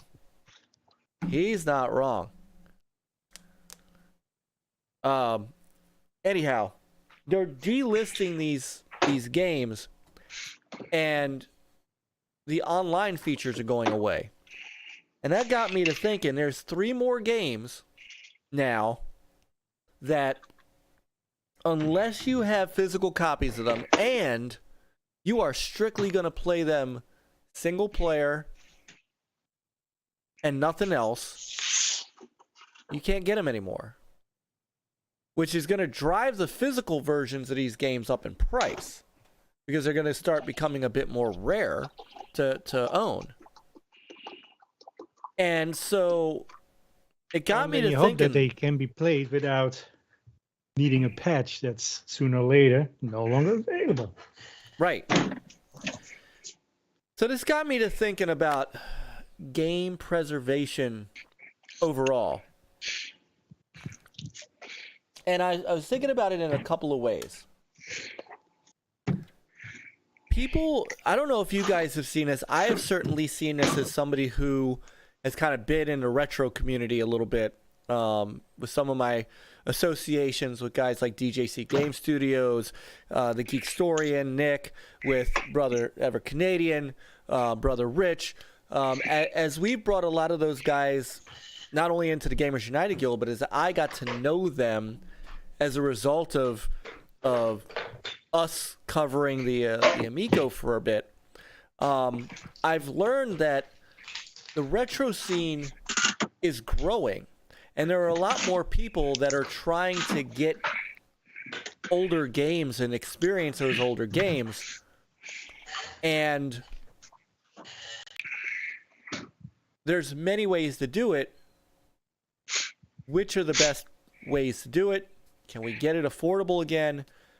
We talk about Microsoft bringing back Xbox 360 and Xbox games into their backward compatible program, which they've stopped.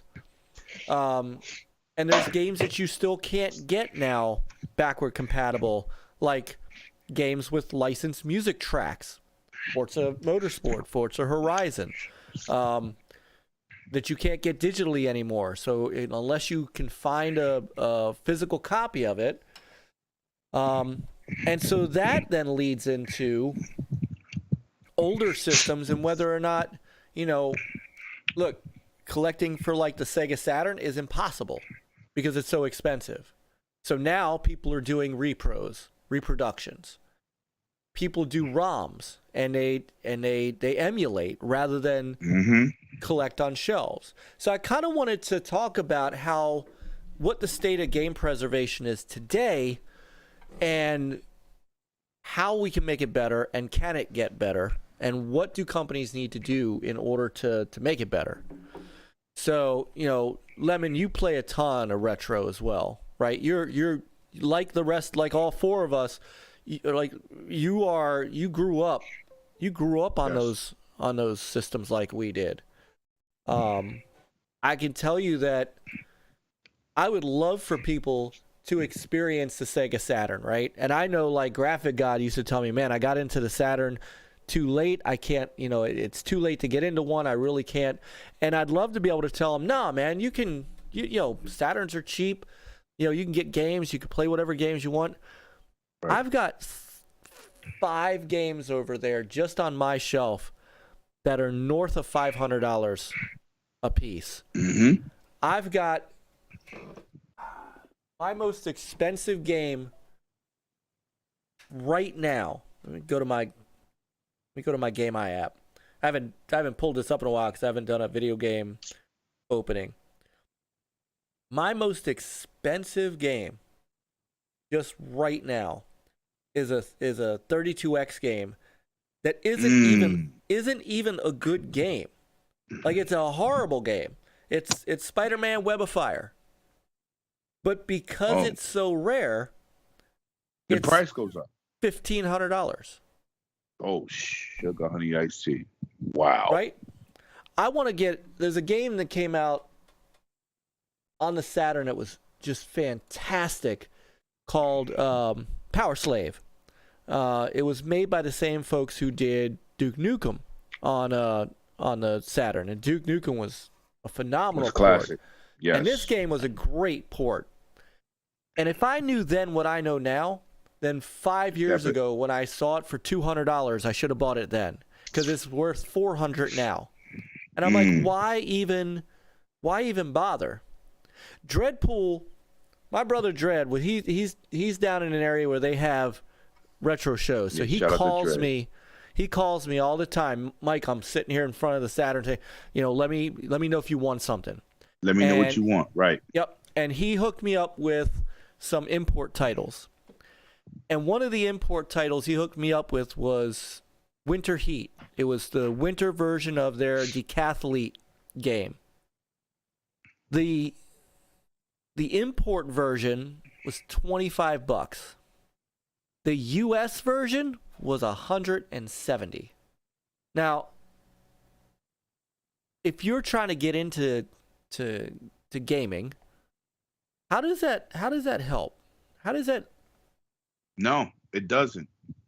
I'm in that place right now, Myke, that you asked me that. 50 Cent Blood on the Sand. Now, see, I have a problem, right? I'm always moving to the next best thing. All these systems that y'all own, I've had every single one of them, hundreds and hundreds of games. But when something new come out, I get rid of it. Because it wasn't that keeping games, let's say, important in terms of restoration, right? Like keeping it where you can have access to it all the time, right? We didn't come from that, right? So I wasn't a dude that had to trade in all my stuff to get the next system. I always bought the next system straight out. Like I had a 3DO. I had the Neo Geo system where your cartridge was $400 or $500. I had it. But I always said, I ain't going to be playing this crap no more. I want the new technology. I want new graphics. And you know I'm paying for that till today. Ham, 50 Cent Blood on the Sand.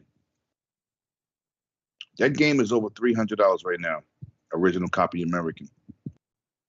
Ham has to send that to me so I can play it again because I can't find it nowhere. And I have 3 retro stores that have classic games. They've turned Genesis system, Super Nintendo system with HDMI port. They've done all that because I live in a city where that's like it's modern, but you gotta pay, and you price people out. Like 50 Cent Blood on the Sand it's like Gears of War in the hood. You know what I'm saying? But it had the musical tracks. Yeah, and the that's good news what kills me. When they made that backwards compatible, put the goddamn game on the store so I'm not getting jerked in the local mom and pop spot. But like you said, you got games. Listen, you know I watch your streams and I'll be like, God damn, I had that game. You know what I'm saying? I'll be like, so, and then they didn't have what they have today. You know, we're playing a lot of games that was on floppy disk.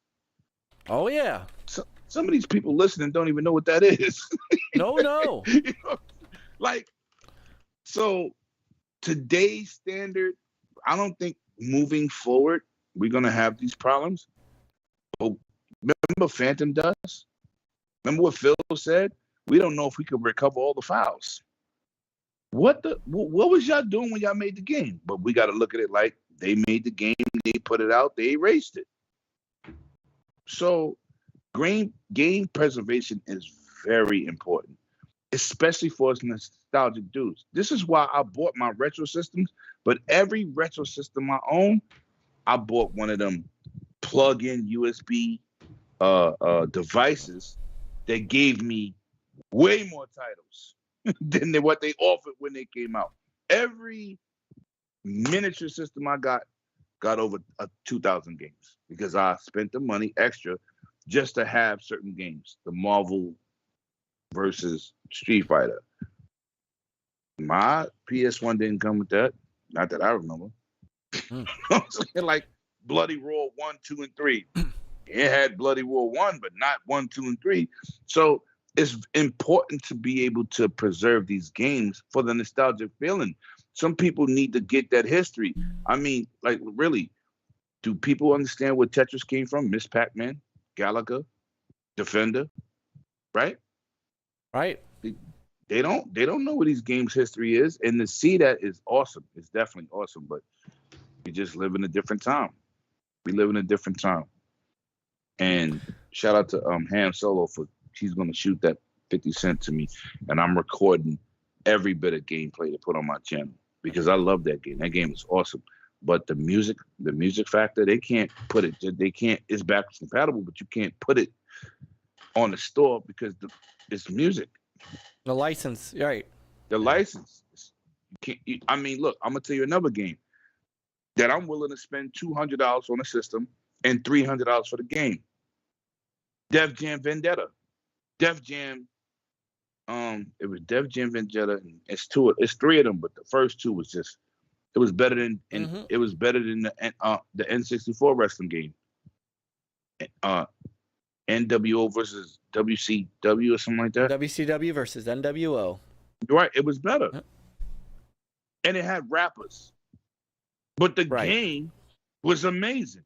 And when I watch hip hop play, I'd be like, yo, bro, I need you to hook me up with whoever did that emulator. Because that's the only game. I was going to spend $200 for the system on PlayStation 2 or original Xbox and buy the game for $300. That's $500. That's for the Xbox Series X to get one game. So it's very important to have these games preserved. What about the newer? I'm sorry, Peter. No, what about the newer systems? You know, your Series X or whatever. Say you buy one brand new in the box and you keep it for 30 years. You plug it in 30 years from now. I'm 51. I'm gonna be dead. Come on, Peter. Go 15. Come on. Never Go know, 15. sir. Reach 80s. Come on now. Well, cut that in half. Family live a long time. I ain't gonna lie. I mean, you plug those in. Well, guess what? There's no, those systems don't run without pulling down the very first, firmware. Mike brought up something important, right? I'm a Battlefield guy, right? But you gotta also look at who the hell playing them games. They mostly generate they audio from online after you beat the single player. Nobody's gonna pay for something that's online. That's nobody's playing. Master Chief Collection. People still playing that. Right? What's the other one? CSS Go, right? CSI Go. Right? Counter-Strike. Yep. Right. They playing it every day. They don't care what the graphics look like. They just announced 2 like last week. How long that game been running? Because they keep the momentum. They're not supposed to hold on to old games that nobody playing. I mean, come on. If they're not playing it, why they gonna keep paying for servers? And they could dedicate those servers to new titles. I mean, do y'all really believe they just keep the servers on for infinity? No. It's not business smart. And sometimes when that happens, when they turn it off, you have gamers that find ways to open it up. They create their own they run their own servers, right? Yeah, right. So like Quake has that. What's the other game? Not Quake. It's like Quake, man. Jesus. Not Doom. No, it's made by Epic. Unreal Tournament. Unreal. Right. Oh yeah. Yes. People find a way. they will find a way. Yeah. Even people. Ghost Recon Advanced Warrior on 360. Same thing. They found a way how to keep the service running. Well, so that's not so much that as those games on 360 were peer to peer, so that helps with that. I mean, yes, but I'm saying like those servers were shut down by EA. I went into it and said, "Oh, this damn thing working?" Because that's one of my favorite Ghost Recons. That's Ubisoft, by the way. No. Ghost Recon no, is. You're right. No. 5,000% correct. You're right. Ubisoft. Facts. Yeah. Because they had the Tom Clancy. Like that's one of my favorite games. That was like Gears. It was over the shoulder. Crazy. Loved that game. Crazy.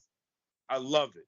No, Dreamcast folks have figured out how to do that. There's folks playing Phantasy Star Online. There's folks playing games. I mean, they've brought that stuff back, and that kind of So there's two things I want to ask you guys about that. On these newer systems, and it is Xbox, PlayStation, you can do it on Switch. The Atari VCS has a whole catalog of old games. You can buy older games.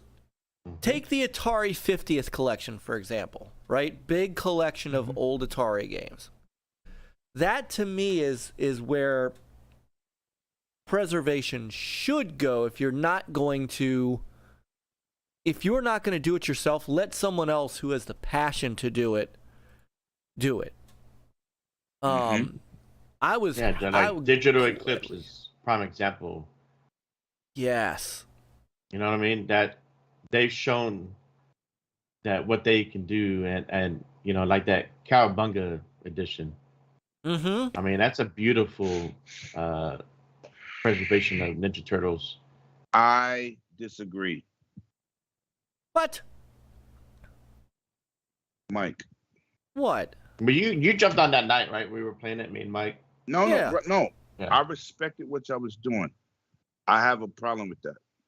And this is why. Okay. You see Shredder's Revenge. Yeah. You basically put out what was on those systems with no enhancements. No scan lines, no nothing. I don't want to play that again. You had options. No. On the Cowabunga collection, you had options for that. You could turn on scan lines. You could turn on CRT mode. I asked you in the chat. I said, why does it look like that? You was like, it's original. You never I don't like doing your live chat. I don't like seeing it like that. I'm old, but then you should have said that. You never said that because I didn't buy it after watching y'all play it. I was like, No, it was absolutely. It absolutely has, because that all these old compilations all have. Now I can go and buy it. I'll go and buy it now. But I asked you that. I was like, man, this plays awesome, but goddamn, it's hard on the eyes. And in fact, Shredder's Revenge, hold up. Well, yeah, that's a whole different monster. But playing that online is also very, very cool. Yeah. But see, there's another guy that completely independent of Digital Eclipse that brought out a Cowabunga collection for the Dreamcast. That also, and I did I stream that or not? I don't remember if I streamed that. I may not have. No, I only seen you stream the original one. All right, I gotta do a stream of that because that is. Is it better looking? No, you did. I remember you did show that off. You were like doing a run through on it. I think I did because there was they did an enhanced version of the game, and it was like, they wow. Need to. And it was on Dreamcast of all things. The Dreamcast is a 2D monster. Oh, the Dreamcast. Well, the Saturn was a 2D. You forgot about Guardian Heroes? That's Saturn. Yeah, Saturn. My bad with the cartridge. That's all right. No, they made that. Well, that was Genesis. Guardian Heroes was one of my favorites. I ain't gonna lie, but ain't that on 362? Hold up. You could buy it as a. See, that was Sega 362. Sega did that. They put out that. They put out Streets of Rage 1 and 2, Toe Jam and Earl. Yeah. They put those out as collections and put online play with them. Right, because I had it on Dreamcast and Saturn. That's a fact. Yeah, that's where I think Konami did the Castlevania collection and the Contra collection. Both outstanding collections. Yeah. Facts. I bought a Konami shmup collection too that had, old Darius games and stuff like that. Darius was Taito. Had the hell, like Twin B and some other stuff like that. Capcom did a thing where they had like Capcom Game Room, arcade room where you could buy games, and Microsoft had that. Remember Game Room on Xbox 360? Yes. Yeah. They had such a unique thing, and then just dropped it.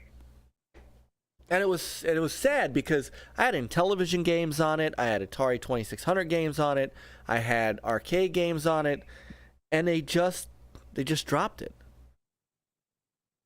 So there's got to be a good way for this. So what would you guys like to see? More compilations? Would you guys like to see more minis? Do you even care about the older stuff at this point?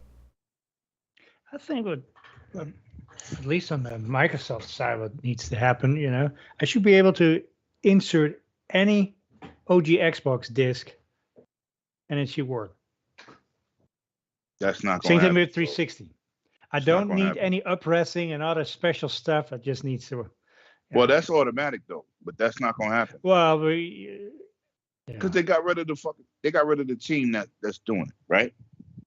Right, but what Peter says, you can make a generic, a generic emulator. I'm with him on that. But when they ended backwards compatibility, I was like, damn. Well, yeah, but it's the thing is, like, if you could just stick in your disc, do you still have all the licensed drama or not? No, if you stick in, let's say, Blood on the Sand, right? It just works. You just can't buy it digitally because of the rights. But if you have the disc, it works. That's why I got him sending it to me. Right. Because it'll work. But they don't, the digital side, they can't do it because everything's digital today. DRMs and rights to music. And, 50 Cent had the whole Elephant in the Sand soundtrack on that damn thing. You know what I'm saying? I was like, yo, I need that. I got the Elephant in the Sand soundtrack on my PC, but it's not playing the game. You know what I'm saying? So everything works fine. But you got to get the disc, and the disc like $300. You know what I'm saying? I think that's the with problem. The big three, like, so y'all talking about Xbox, and I think they went as far as they could about, adding this and that, bringing some, going back to OG and all that as much as they could, because like y'all said, there's some license issues. So right, there's still support. So a lot of those back compat, right? What they brought forward, you can still buy them in the store, or you can put the disc in.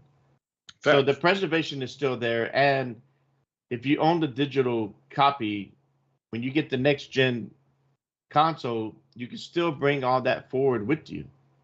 So, but only ones that are, Yeah, I think that's Xbox is approved. Yeah, like I think what Xbox has done, where they brought back as much as they could, but you can pretty much bring a lot of your collection digital stuff going all the way to the OG. Yeah. Going forward, and they're allowing that. Now, you look at Nintendo, so the Switch, you have the online deal, right? And they've been adding some older games going way back to NES. They've even added some Sega, some Genesis stuff in their online deal, which is cool. I played the Mike Tyson Punch-Out. And I enjoyed it. Played Mike Tyson. It wasn't Mike Tyson. It was just a regular Punch-Out, right? But I still enjoyed it, and to be able to go back and play some of those games I played back then. So I think they've done a good job of that. But with the next Nintendo, whatever, Switch 2, whatever, are they going to allow? Are they going to keep that going forward as long as you're paying for online, right? I don't know. We'll see. I think they will, because a lot of Nintendo stuff carried over, and I was really shocked what they did. Yeah. I unsubscribe from the online because I don't play online, so I don't really need the nostalgia side of their stuff. Because I got the classic systems. I got more on my classic systems with my Super NES and my NES, way more than they offer. So but I would like to see them carry that forward. Like, if you keep paying for online, right, it's still there. I want them to carry the regular Switch games forward. No, I agree, and I think they need to make the regular games. If they make it Switch 2, whatever they call it, it needs to be back compat. Yeah, watch them changing it so they don't use those same cartridges, but they never done that. Right? Because they want to keep charging you. From Wii to Wii, every system has always been different. Different format. That's why we have PlayStation, because they couldn't control CD, and they said nope, we're out, because that's not our format. They want a proprietary format to charge the extra bread. Yeah. That's what they do. It's believing in generations. Right. When you look at PlayStation, their preservation that was messy. Has been mainly remasters, remakes, right? Going forward to the next gen. I bought Metro Prime remake. I ain't played it yet though, but I bought it. So right now, if you want to play PlayStation 1, 2, 3 on PS5, you have to pay for the online deal, right? But it's terrible. It's terrible. It's just streaming. No. I'm explaining to you. Everything can be downloaded except PS3 games. Right. You can download PS1 and 2? Yes. I'm gonna tell you what's the problem. I'm gonna pull that up. No. You can't. I'm gonna tell you what's the problem, because I beta tested it for like 3 months. I'm gonna tell you what's the problem. The problem is they put the PAL versions at 50 hertz on the service instead of the American versions, which is 60. So the 50 hertz does not fit into 60. They run like crap. Now the PlayStation 3 games is streaming only. We already know what PlayStation Now. Oh yeah, so, that architecture. Right. It's terrible. Yeah. So when people say, "Yo, premium's worth it," no, the hell it's not. Because the PlayStation titles that they have on there, I don't know if they lost the rights to the American version of the game, but why are we playing games like Tekken at 50 hertz? What, we got 60 hertz TVs. That's a PAL thing. What? Where's the 60 hertz version? That's when I was like, this is trash. This is trash. Like, that's terrible because it does not match a TV. You see stuttering. You see polygon flickering. It's crazy. Crazy. Yeah, I think PlayStation really hasn't done a great job with the preservation going that's forward. That's why they was beefing about xCloud. Put Yeah. that work in. Y'all came out before xCloud. Put the work in. But out of those big three, I think Xbox has done the best job as preservation, awesome. even at up-enhancing some of the games. Right. How about this? Frame rate boost, FPS boost. Yeah. Mm-hmm. PlayStation, you got to do a patch, which is basically patching it to take advantage of the power of the PS5. But Xbox was automatic. Titanfall, 60 frame game running at 120. No development, no developer help. It's just doing it on its own. It's just doing it on its own. You get better textures, better filtering, better streaming for textures. PlayStation don't do none of that. No. But they charging you more money. Yeah, they are. No, I ain't doing that. Yeah. No. My God of War got a 60 frame update, but it was a full game update, not the PlayStation 5 doing it automatically. That's a big difference. Yeah. Sir X-Man, Super Chat. He said, remember 360 had Mortal Kombat 1, 2, 3 collection. Yep. Yeah, it did. Dead or Alive on Xbox had an Ultimate that was DOA 1 and 2. That's a fact. Now, like Mike, you were saying, what do we prefer? Like, I prefer the way Xbox is doing it, but at the same time, I like the way Digital Eclipse did do, and with the 50th anniversary for Atari, with the Cowabunga, and then the Konami did a good job. I like those where I could buy a collection, and then it's kind of updated, and then it looks good on your current TV system, whatever. I like to see that keep going forward. Rare, remember Rare had that collection also, and I thought that was cool. Yep. Yeah. So I like to see those keep going forward. I think Digital Eclipse is a great studio that could, they can be asked to do some of that. And also, I'm sorry. real quick, the Evercade, right? This has been great too. So one of my favorite games on one of the collections that they sold, and what they did a great job is that the collections you can get like maybe 10 or so games, for like $20.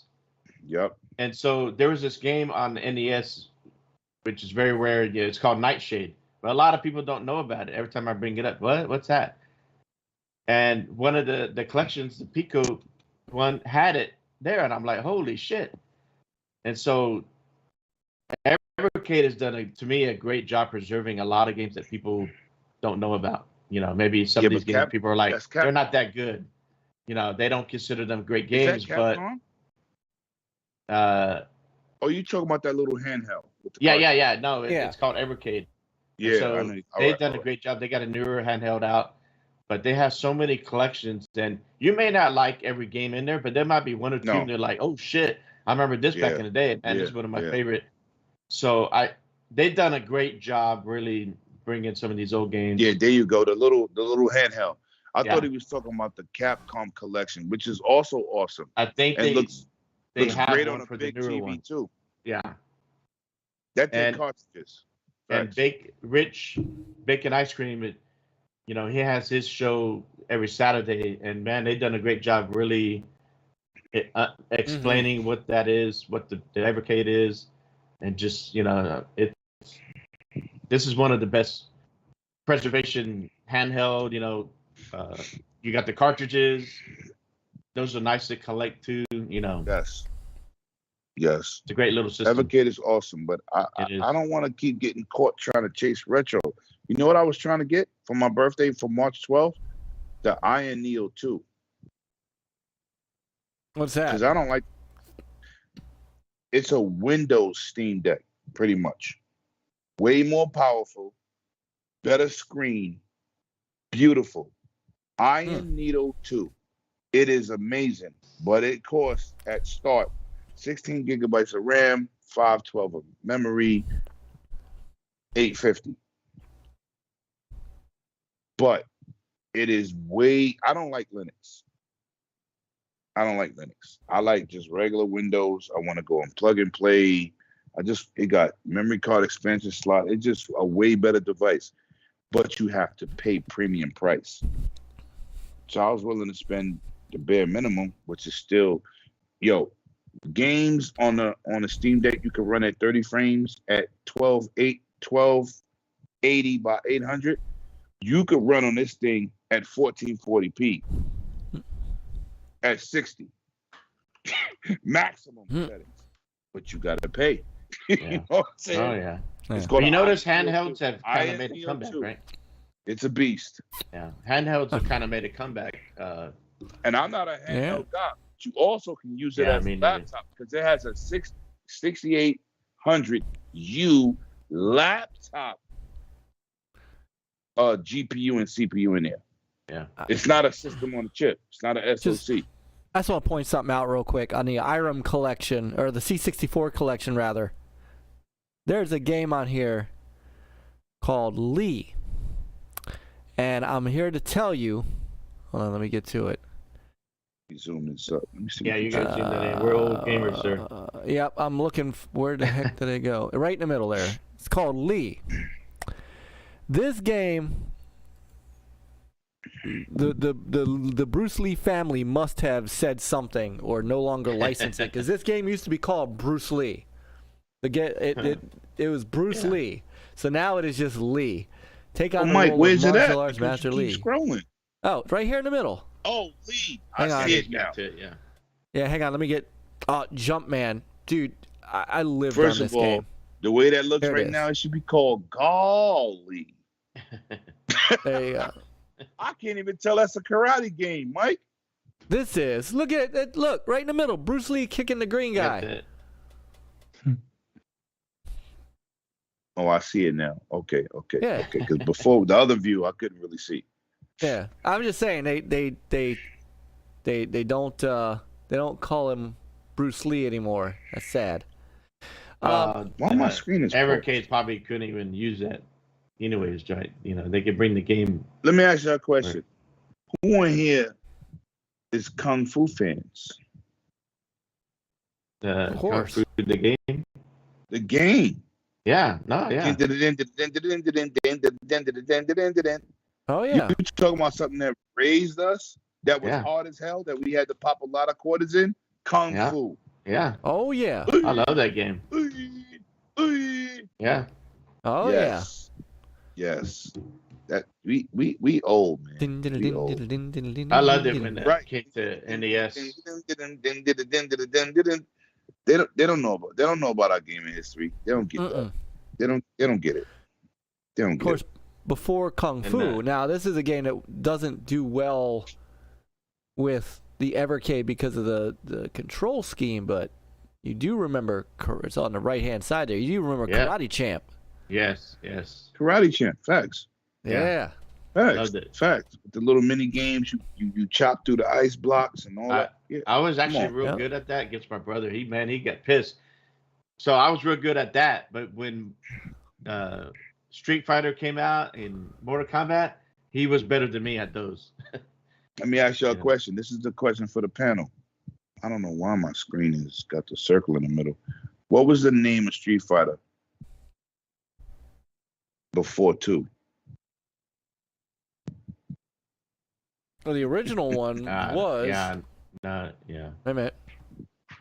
I remember seeing it, but I don't remember. Don't look it up. No, the original one. I'm just showing what it is. The original one was called Street Fighter. Nope. There was a separate game called Fighting Street. Yes. But that is the original. That's the one that was done in Japan. Yes. That's the name of it in Japan. Hang on. And it had a Buddha monk that was the master. Mm-hmm. Yep. It was called Fighting Streets. Ken and Ryu was in it, but not everybody else. Oh yeah. That was the That was Fighting the first. Streets. So but the U.S. version in '87, the U.S. version was called Street Fighter. It was just called Street Fighter. Yes. But see, you're right. It was called lived in New York. We had the import systems. Yeah. Yeah. Yep. We was playing Fighting Streets in New York. Is this the Mr. Lee that you and the Iron Lords would go to? Oh no. Yeah. Mr. Lee. Yes. Yes. Lee. Yes. Penguin It's just Village. called Lee. Mr. Lee. We didn't have no Mr. Lee. Penguin We Village. had somebody at a flea market that my brother would trade games with, but Elizabeth Street, Canal Street, facts. Yeah. And then, listen, that's why me and the Arlos got so close, because we came up in the same era. So I was like, Mr. Lee and Mrs. Ping, they know me by name. It was like, Mrs. Ping? Yes. how much money y'all think y'all spent in that place? Yo, I don't even want. First of all, I'm gonna tell you something real. Back in New York days, when we had all these import systems and stuff, this is some real hood shit, right? We in the middle of Canal Street, mad Chinese people there. Let me not say Chinese, let me say Asian, because everybody was down there.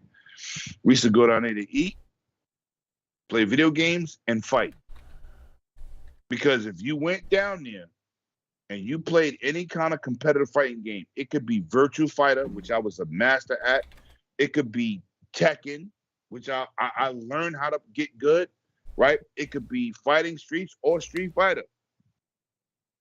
It used to get so personal that if you beat somebody, they used to invite you outside the arcade, go outside, fist fight, and then come back in and finish representing your title. That's how New York was. When me and King had that conversation, King said, yo, how many fights did you have? I said, I had a fight every session down there. You had to fight. You couldn't be a punk. You had to be a man, and you had to go outside, square up, and fight. Well, yeah. I mean, you got to talk shit on the game. It's like, well, let's see. It was, New York was was crazy. Yeah. Anytime y'all get King on the show, just ask him. He will tell you. Dudes had to physically get involved. You couldn't be a passive guy and be like, I'm not a fighter. You're going to get your ass whooped. Like, it was like, New York was crazy, but it was awesome. And then nobody got shot. No craziness, but you had to go out there and knuckle up, especially in Tekken and Virtua Fighter, because that was the biggest two things at the time. Street Fighter was getting its legs, but Virtua Fighter was a 3D fighter. Nobody ain't never seen nothing like that. Tekken came after because Namco copied everything Sega did, including racing games. They copied everything. They just made it more arcadey, where Sega kept it simulation. But before there was Soul Calibur, there was Last Bronx. But you had to be an import guy to know that. Well, you know what I'm saying? Last Bronx was the first game I've ever played with weapons that actually played right. And then Soul Calibur came out. I said, God damn. Yes. So hold on. X. All right, X. God damn, this is better. very quickly, and then I have one final question because it's no. Because I've already broken my promise again, but I am not. We're not going to midnight. The original game was called Soul Edge. The PlayStation version. The Soul Calibur. Correct. What Sir X is saying is he's saying it's called Soul Blade. You are also well. Hold on. He's also correct. The PlayStation version in North America was called Soul Blade. So he's right in that he has. Don't count. But the game itself is Soul Edge. Go ahead. I'm gonna let you finish. Go ahead. No, I'm not saying that. I'm just. I'm gonna tell you why that don't count. I'm gonna tell you why it don't count. Okay. M. Bison. I don't care. Myself. Oh no. I'm just talking facts. I'm helping X out. Right. I'm talking facts. He has a great point, and he's correct in America. But see, I was an import guy. M. Bison was Barlog. Barlog is M. Bison because they were named him after because they tried to name him after Tyson. And they didn't want to get sued. Yep. So that's why it changed. That's exactly why. The original game is different. Not what they changed it for us. But when you put in the U.S. market, things are going to change. Yes. The language, titles, whatever, it just got to make more sense to the U.S. market. No, but M. Bison was Mike Tyson. Yeah, and I get that, why they... And it was Barlog. Yeah. We call him Barlog. Well, but actually... is really M. Bison in Japan. Actually, in Japan, it was Vega. Well, you know what? Somebody else told me that too. So you might be right, but I know M. Bison was Mike Tyson. He might be. Let me look that up because for the character known as M. Bison. Okay, so in Street Fighter 2, he was Balrog. So you're right. In the original Street Fighter or Fighting Street, he was. Oh, Vega was known as Balrog. So Vega was Balrog. M. Bison was Vega. They all messed up the names. Yo, but listen, it's it's the translation, right? Like I could tell people, listen, on PlayStation 1, I beat Octolad 1 and 2, and it was all in Japanese. I don't speak Japanese, but I beat the game. You know what I'm saying? But we know it's a different translation. Yes. None of us is really wrong. No. Because we're talking about two different sides of the planet. Exactly. But I know in Japan, when I went down and played in at Elizabeth Street, what I played at 42nd Street, I was like, yo, they changed the characters' names? Right. Like, what the hell? But see, you're also like 16, 17 years old too. Yeah. So things change. You know what I'm saying? All right. Let me I'm still love Street Fighter 2. Yeah, let me finish up this so I can get us out of here at some reasonable time with one last question. Peter, you got an Amiga Mini. I know you got the C64 Mini too, right? Whoa. Amiga Mini. Yep. Yeah. Oh, hang on. Oh, let's floss that. Oh, wait, hold on. Why is this thing doing something different? Okay. I want to So. Oh, people out here flossing. Oh, my. Peter out here flossing. Yeah. And what the beauty of this is... That's why your shirt looked too small. Yeah. Oh. Lost some weight. But now what the beauty of these Amiga Mini and a C64 Mini is you can stick an SD card in it and put your own games on there and run it. However you get those games. I mean, they say you should only use legitimate, I gotta treat you like clowns. I gotta call you the Acquisition Brothers. No, but I mean that's out of the box. So I think that's a fantastic solution, and I wish all the other minis did the same thing. If you have your your Genesis CD, you rip that, and if you could put it like on a memory stick and stick it in there and it would play, then fantastic. So. Minis in general. Minis got an extra drive. But mini, like Sega, I'll give Genesis great props for their minis, and like the Genesis Mini 2 had an amazing lineup of games, including some of the ones that I can't believe people have not really played, like Robo Aleste, Shining Force. But it's about to go in my card. One of the best RPGs I've ever played in my life, Shining Force. Populous puzzle game. I mean, there's Rolling Thunder 2. There were some great titles in this. Best spy game ever. Mm-hmm. You see, I'm just dropping gems on you. You know what I'm saying, Mike? You know Sylpheed, Final Fight CD, the best Final Fight on. Yeah. So. Should there be more minis, and what would you like to see? And I'm going to wrap it up here. Xbox. An OG mini? Yeah. Just do. People companies on a second one. They should do that with a built-in, what's the device called? In Marseille. M Classic. And I'm not being a Xbox guy, but Xbox don't have a mini. A 360 would be nice. One of my favorite games on 360 that would be awesome. 2 games. Explosion Man and Shadow Complex. Explosion Man. Oh, yeah. Ninja Gaiden Arcade.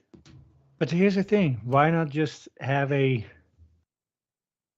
collection of... No, they could do that too. And put it on the actual, on the newer system. But he asked about minis. He asked about minis, so we got to keep the momentum, right? Because I agree with you too, Pete. But I'm saying, like, you listen, the only one that ain't got a mini is Xbox. Nintendo got 2, PlayStation got 1. Because Microsoft has consoles that are BC and doing that very well. It's just a licensing nightmare. Right. But listen, you're right. Just having the OG Xbox, because that was one of the great looking console.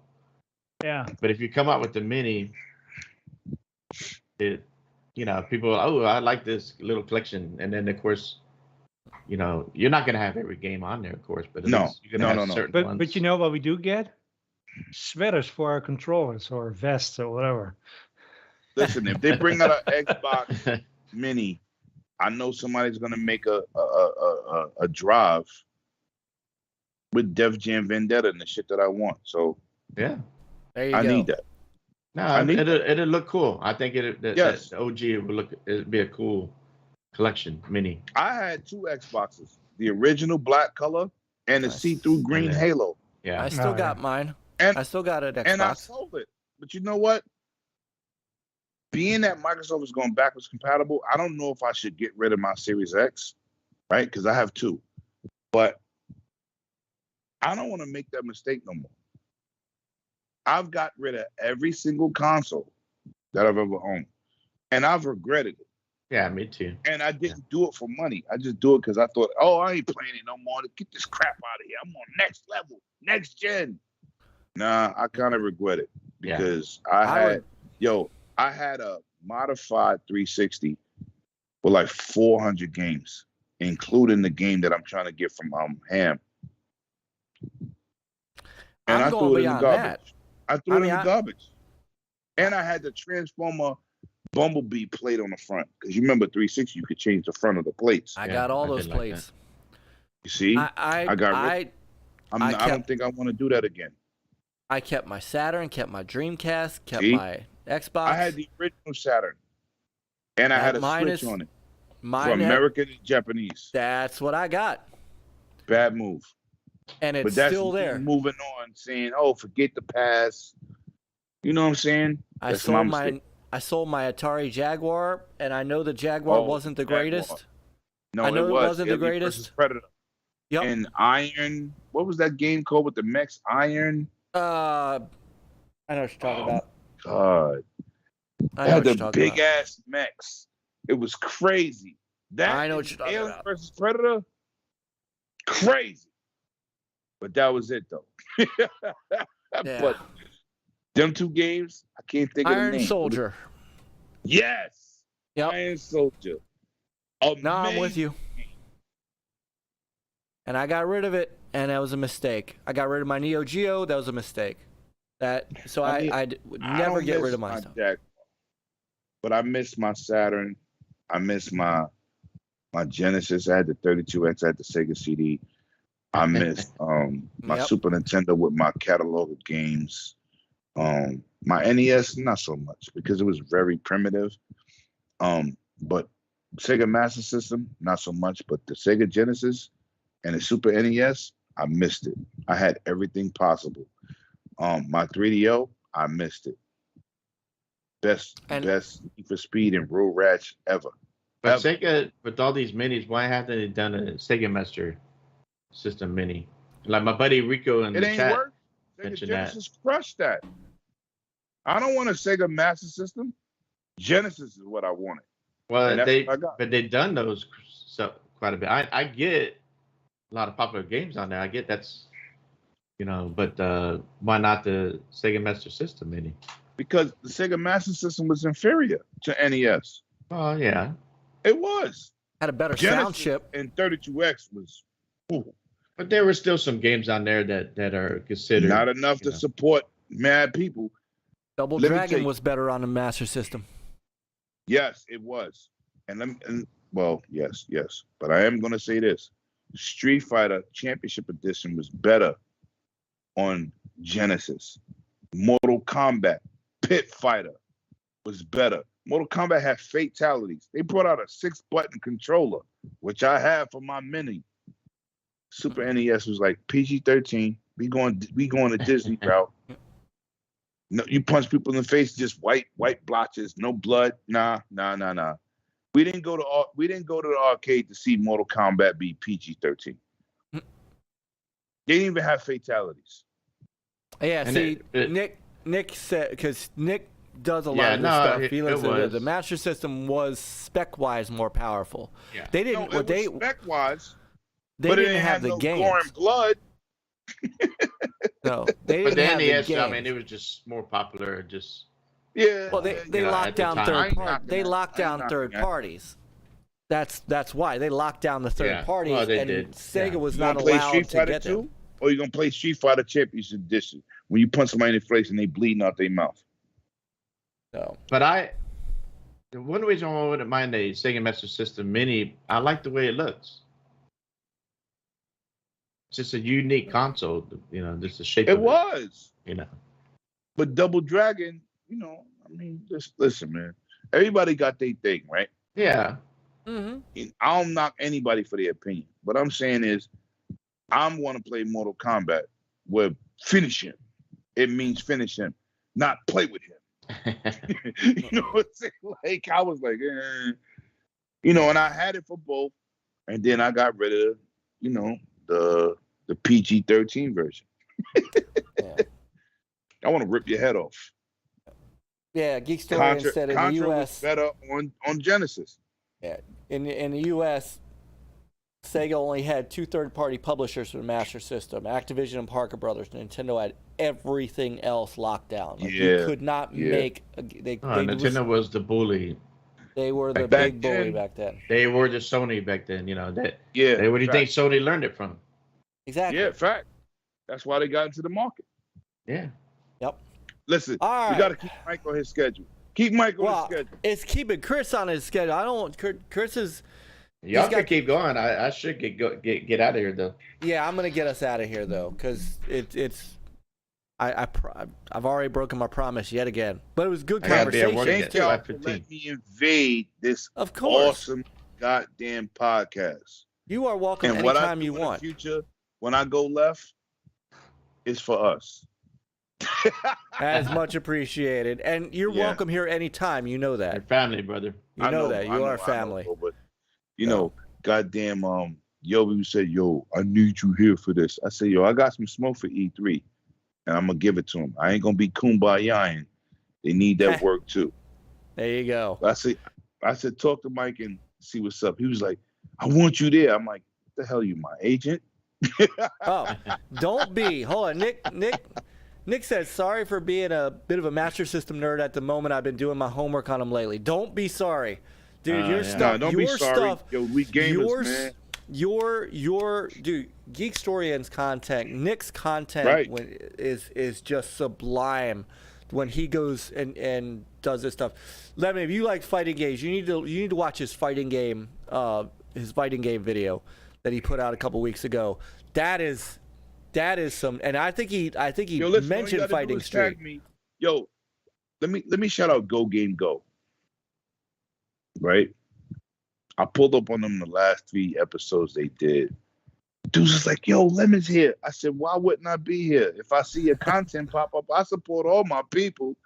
They was like, "Yeah, you do." I said, "I don't care what you support. You could do retro gaming, current gaming, old news, a podcast. If I see content, I show up. I share, like, and subscribe." It's about GUG, baby. Everybody needs to stay focused. GUG is the upcoming real group of gamers that do real gaming content. Facts. Just wanted to say that. You get no argument from me. Speaking of which, where can these good people find you? That bottom left-hand name, 108 Dragons TV on everything, man. And GUG stand up all day.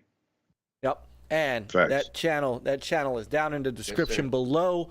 Make sure you subscribe, because you cannot miss the Dragon's Den on Saturday nights. When I'm gonna get you on, bro? I gotta change my day for you. Nope.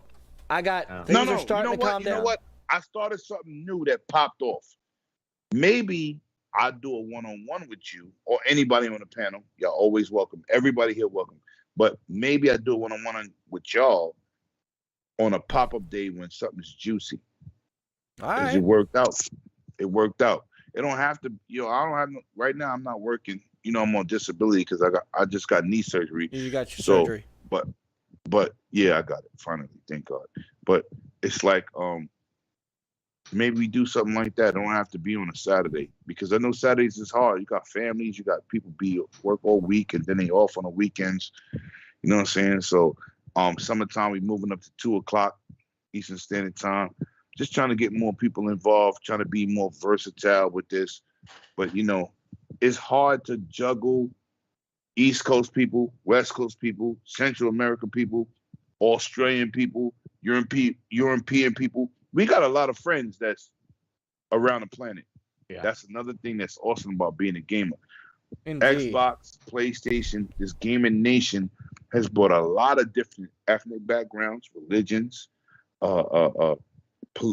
people that's into politics. It brought everybody in the same pot. It's like people gumbo right now. So just try to stay focused. You feel me? And we should. I feel you.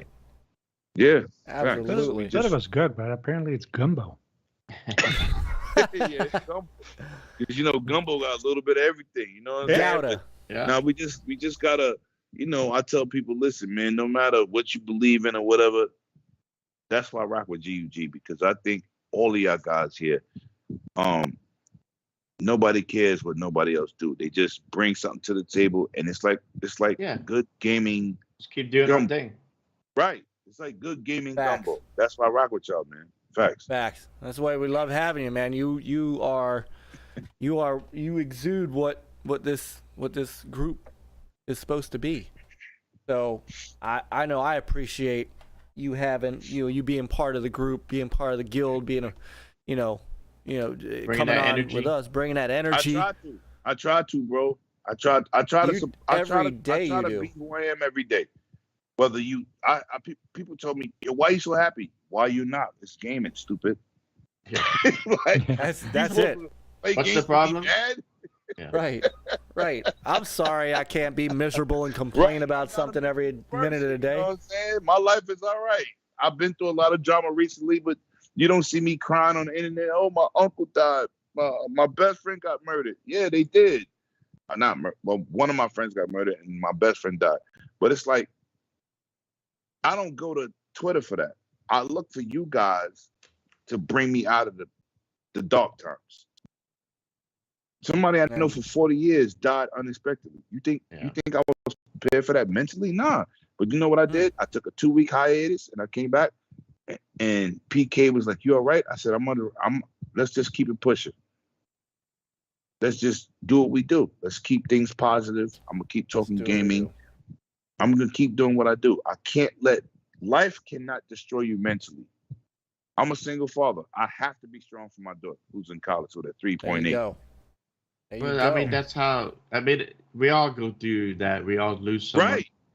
But to me, the best way to honor people that we love and friends, family, is that you keep moving forward and you carry that memory. Them. Yeah. Right. And that's what I'm gonna do. Yeah. I was hurt the last 2 weeks. I didn't know how to do it. I ain't seen me online. I ain't did a video. I ain't, I did a podcast. Yeah. I was quiet. Understandable. But now I'm back, and I just want to this video game community has been strong for me. They supported me, and shout out to the GUG. A lot of y'all came out and had this conversation with me, and I appreciate y'all, man. I really needed my brothers. You know what I'm saying? I don't know. I've never met none of y'all personally. I met a couple people personally, but just a support. Just somebody saying, "Yo, if you want to talk, here go my cell phone number." Well, hopefully one of these days, because I've been telling Myke, I do want to go to PAX East at some point. And so hopefully, a bunch of us can meet up there, plan ahead of time. And my Iron Lord brothers, hip hop, clowns, graphic art, who I knew longer than anybody here besides hip hop. Listen, just good people, man, and I appreciated y'all. You know what I'm saying? I went from my best friend, my homeboy getting murdered, shot in the chest, to my homeboy dying before that from kidney and lung failure. Then I went from that to, in the same day, 3 days before my birthday, my sister stage 4 cancer got worse. Same day, my best friend died. I'm like, oh shit, how could it get worse? And then I come back, celebrate my sister's birthday on the 18th. On the 21st, my uncle passes. I'm like, Jesus Christ. Like, whoa. Clowns called me and said, you all right? I said, what can I do? You know what I'm saying? Like, wow. But this community's been there for me, and I appreciate all y'all. Sorry that. I appreciate you, man. No, appreciate you. I agree. Yeah. No. So it's just been rough, but I just want to get back into my content and just do good, positive content, man. That's it, man. I don't want no problems. Except when you wake up and choose violence, but No, I don't choose violence. People ask for the smoke. I'm gonna start not giving it to them. I keep saying, nope, Lemon, don't say nothing. I'm gonna say, nah. I'm gonna start doing what I do. I have to. Yeah. Because I shake my head a lot, like these fucking guys. You know what I'm saying? I'm tired of being that guy. I have to say what I want to say. I don't got to be derogatory, but I have to put you on blast. I'm up for the challenge. I'm a smart guy. What's up? I'm not a clickbait guy, but if you want some smoke and you talk about my team again, I'm tearing your fucking head off. I don't care who you are. You know what I'm saying? I don't care. I don't need YouTube for money. So it doesn't hurt me. It'll hurt you more than it hurts me. That's about right. Shout out to Rich. Shout out to Rich. The cucumber assassinator. Well, on that note, we are going to get out of here so that Chris can get some sleep. I can get some sleep. Lemon, thanks for dropping in, man, and hanging out with us, talking some E3, talking some game preservation. We're going to get out of here. Shout out to this great fucking chat. Chat. I dropped a bad one. Oh, my God. No, listen. YouTube don't hold it against you no more. Myke, only in the first 10 seconds. Only in the first 10 seconds. No, they changed it. They changed it because they said it was too strict. Well, good. Yeah, they changed it. No, it's just the first second. No, it's the first second. Right. If you come on and your first words out of your mouth are F you all, you're going to get struck. Yeah, that's it. But great conversations tonight. We're going to keep it going. Next week, folks, we have got a special show. I am absolutely delighted. So it leads right into game preservation. We are going to have Scott Miller on. Scott Miller, co-founder and still head of Apogee Entertainment. And when I say Apogee, I mean Commander Keen, the original side-scrolling Duke Nukem. I'm talking about Max Payne. I'm talking about. Ooh. Yep. Oh, look at that. DragonHeartYOBY gifted 5 original Next Level Gaming memberships to Rico Solo, Nathan Fisher, Brother Nate, Matty Beast, and What Just Happened. And Brother Dreadpool. Love you, Brother Yobi. Yeah. Thank you, Yobi. I can't wait to meet Dragonheart. Not that Dragonheart, Deadpool. Because Dragonheart showed up in my podcast in Florida. Shout out to him, man. Real guy. This is what happens. We just have good people. This is what this is all about. Just good people. So, peace, love, life, indeed. So, hey, Rico might know where this picture is taken. My background. I don't know which way. Oh yeah, right. Hold on, let me. That don't got no detail. What is that? The Expanse. It's Mars. No, it's not Mars. Hold on, it's an actual. Give me a second.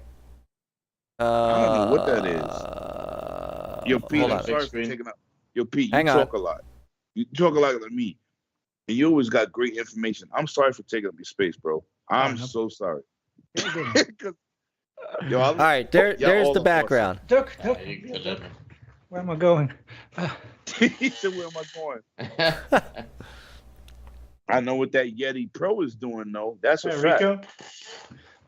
All right, Rico, if you know where that is. So I'm sure he does. So. All right, well, thank you, Brother Yobi. Thanks for the. Yeah, he's there.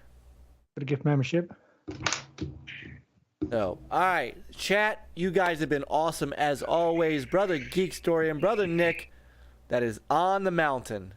Yes, sir. It's Mount Haleakala at like 3 a.m. Yeah. Brother Sean, sweet Where the dreams hell to you you at? too, brother. He was in Hawaii. Oh, I was in Maui last week. Oh, Yeah. you upper echelon guy. Yeah, Uh-huh. but We now- find out. You he's got driving that- Bentleys on the strip? He's got that Peter. He's Nice got that shot. HTK. He's got that HTK money. Hawaii. Sheesh. So, all right. Thank you guys, Hawaii's brother Dre. We'll keep answering some questions about this maybe in the next week. Maybe that's something we'll ask Scott next week. But in the meantime, thank you guys all. Do not forget the rest of the Gamers United Guild. Go Game Goes on tomorrow night at 8 o'clock. Spooky may be coming back this week. If not this week, he'll be back next week as he is also recovering from surgery. So shout out and prayers to Spooky. Tomorrow night is also at 9:30, Amico Forever with DJC Game Studios and Geekstorian and Retro Advisory Board. On Friday, it's the Iconic Video Games Podcast with Axel 1324 Gaming, Princess Zelda, Doggy Dog 420, and the newest member of the Iconic Video Games Podcast, Death Dealer. Saturday morning, as we announce Doggy Dog, right, Mike? Doggy Dog. No, you gotta say the sexiest guy with blonde hair. This is true with the sexiest arcade. I was getting him on the retro Renegades. He was like, "Lemon." I said, "You are the sexiest guy with the sexiest arcade." Yeah, look.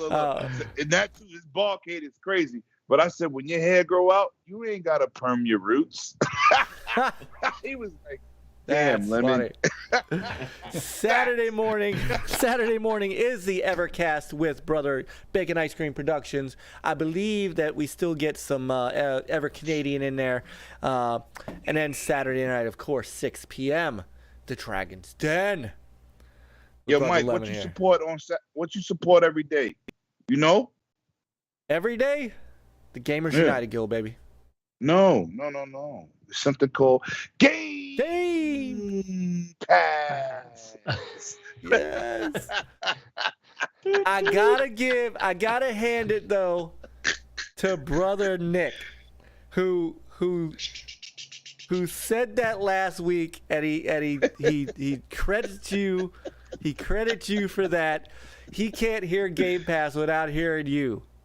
Yo, look. Shout out to my boy P. Lock, man. He said, "Yo, Lemon, I went to the Microsoft offices and I showed everybody your video." Goddamn Aaron Greenberg hit me up. He said, "Yo, we support Game Pass, but after that commercial, nobody says it like you." I said, "Just shout out to Aaron Greenberg, bro. Let's go." Shout out to Paris for bringing it into the Microsoft office. All right. Oh, I felt yes, good. Anyway, that's all right. So no worries. Be good, man. Sunday, let me get through the rest of these. Sunday, we got our boy Flamish. Gotta have the Flamish experience. Sunday afternoon is the Flamish experience. Sunday night is TXR, finishing up the weekend great. Monday is Astro Smashed with DJC Game Studios. On Tuesday, Papa Pete does some streaming, and then it's Retro Renegades back at 7 p.m., and we will be here 9:30 Eastern Standard Time with Scott Miller. Woo! It's totally Lemon's fault. Hey, Relic, we are literally just... So it's all right. You could be late. We're heading out. Blame me. I don't care. Just rewind. Just rewind. So, good night, everybody. Play on, gamers. Love you all. Hey, everybody. Play on. Adios.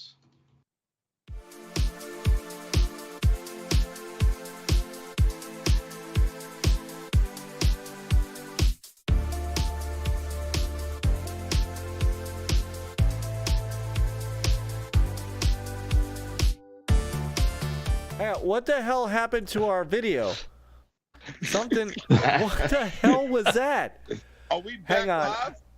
Yeah, cause the damn the video. Hold on. The closing First video. of all, whatever killed the music radio this star. playing sound like porn music. I don't know if you should be playing. Hold I on. don't know Let if me you should play that, Mike.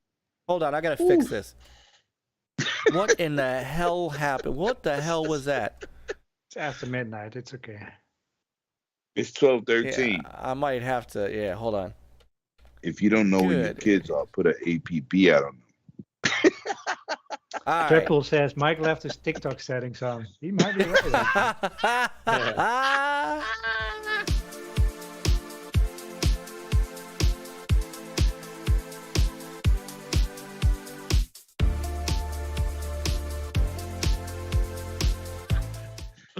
Now the damn thing's not even playing. Myke, what in the hell is going on? Myke oh my said, God! I don't know how to cut this shit off. Where the hell is the video? Flatlined. Oh my Where the God! chat was I at. swear to God. This is. Yo, Myke, you got a Stream Deck? I do not. No, you need to get one. Man, I saw a Stream Deck and somebody had it at the airplane. It took up his whole tray table. That thing is huge. No, he got no. He got the. I have the 32 gig one, but there's smaller versions. There's smaller versions. I got, but it's not huge. He might not have had a Stream Deck. He might have had one of them third-party jump-offs. I don't know. Oh, get that. All right, hold on. What, ladies and gentlemen, we're back. We're still in the air. We still here.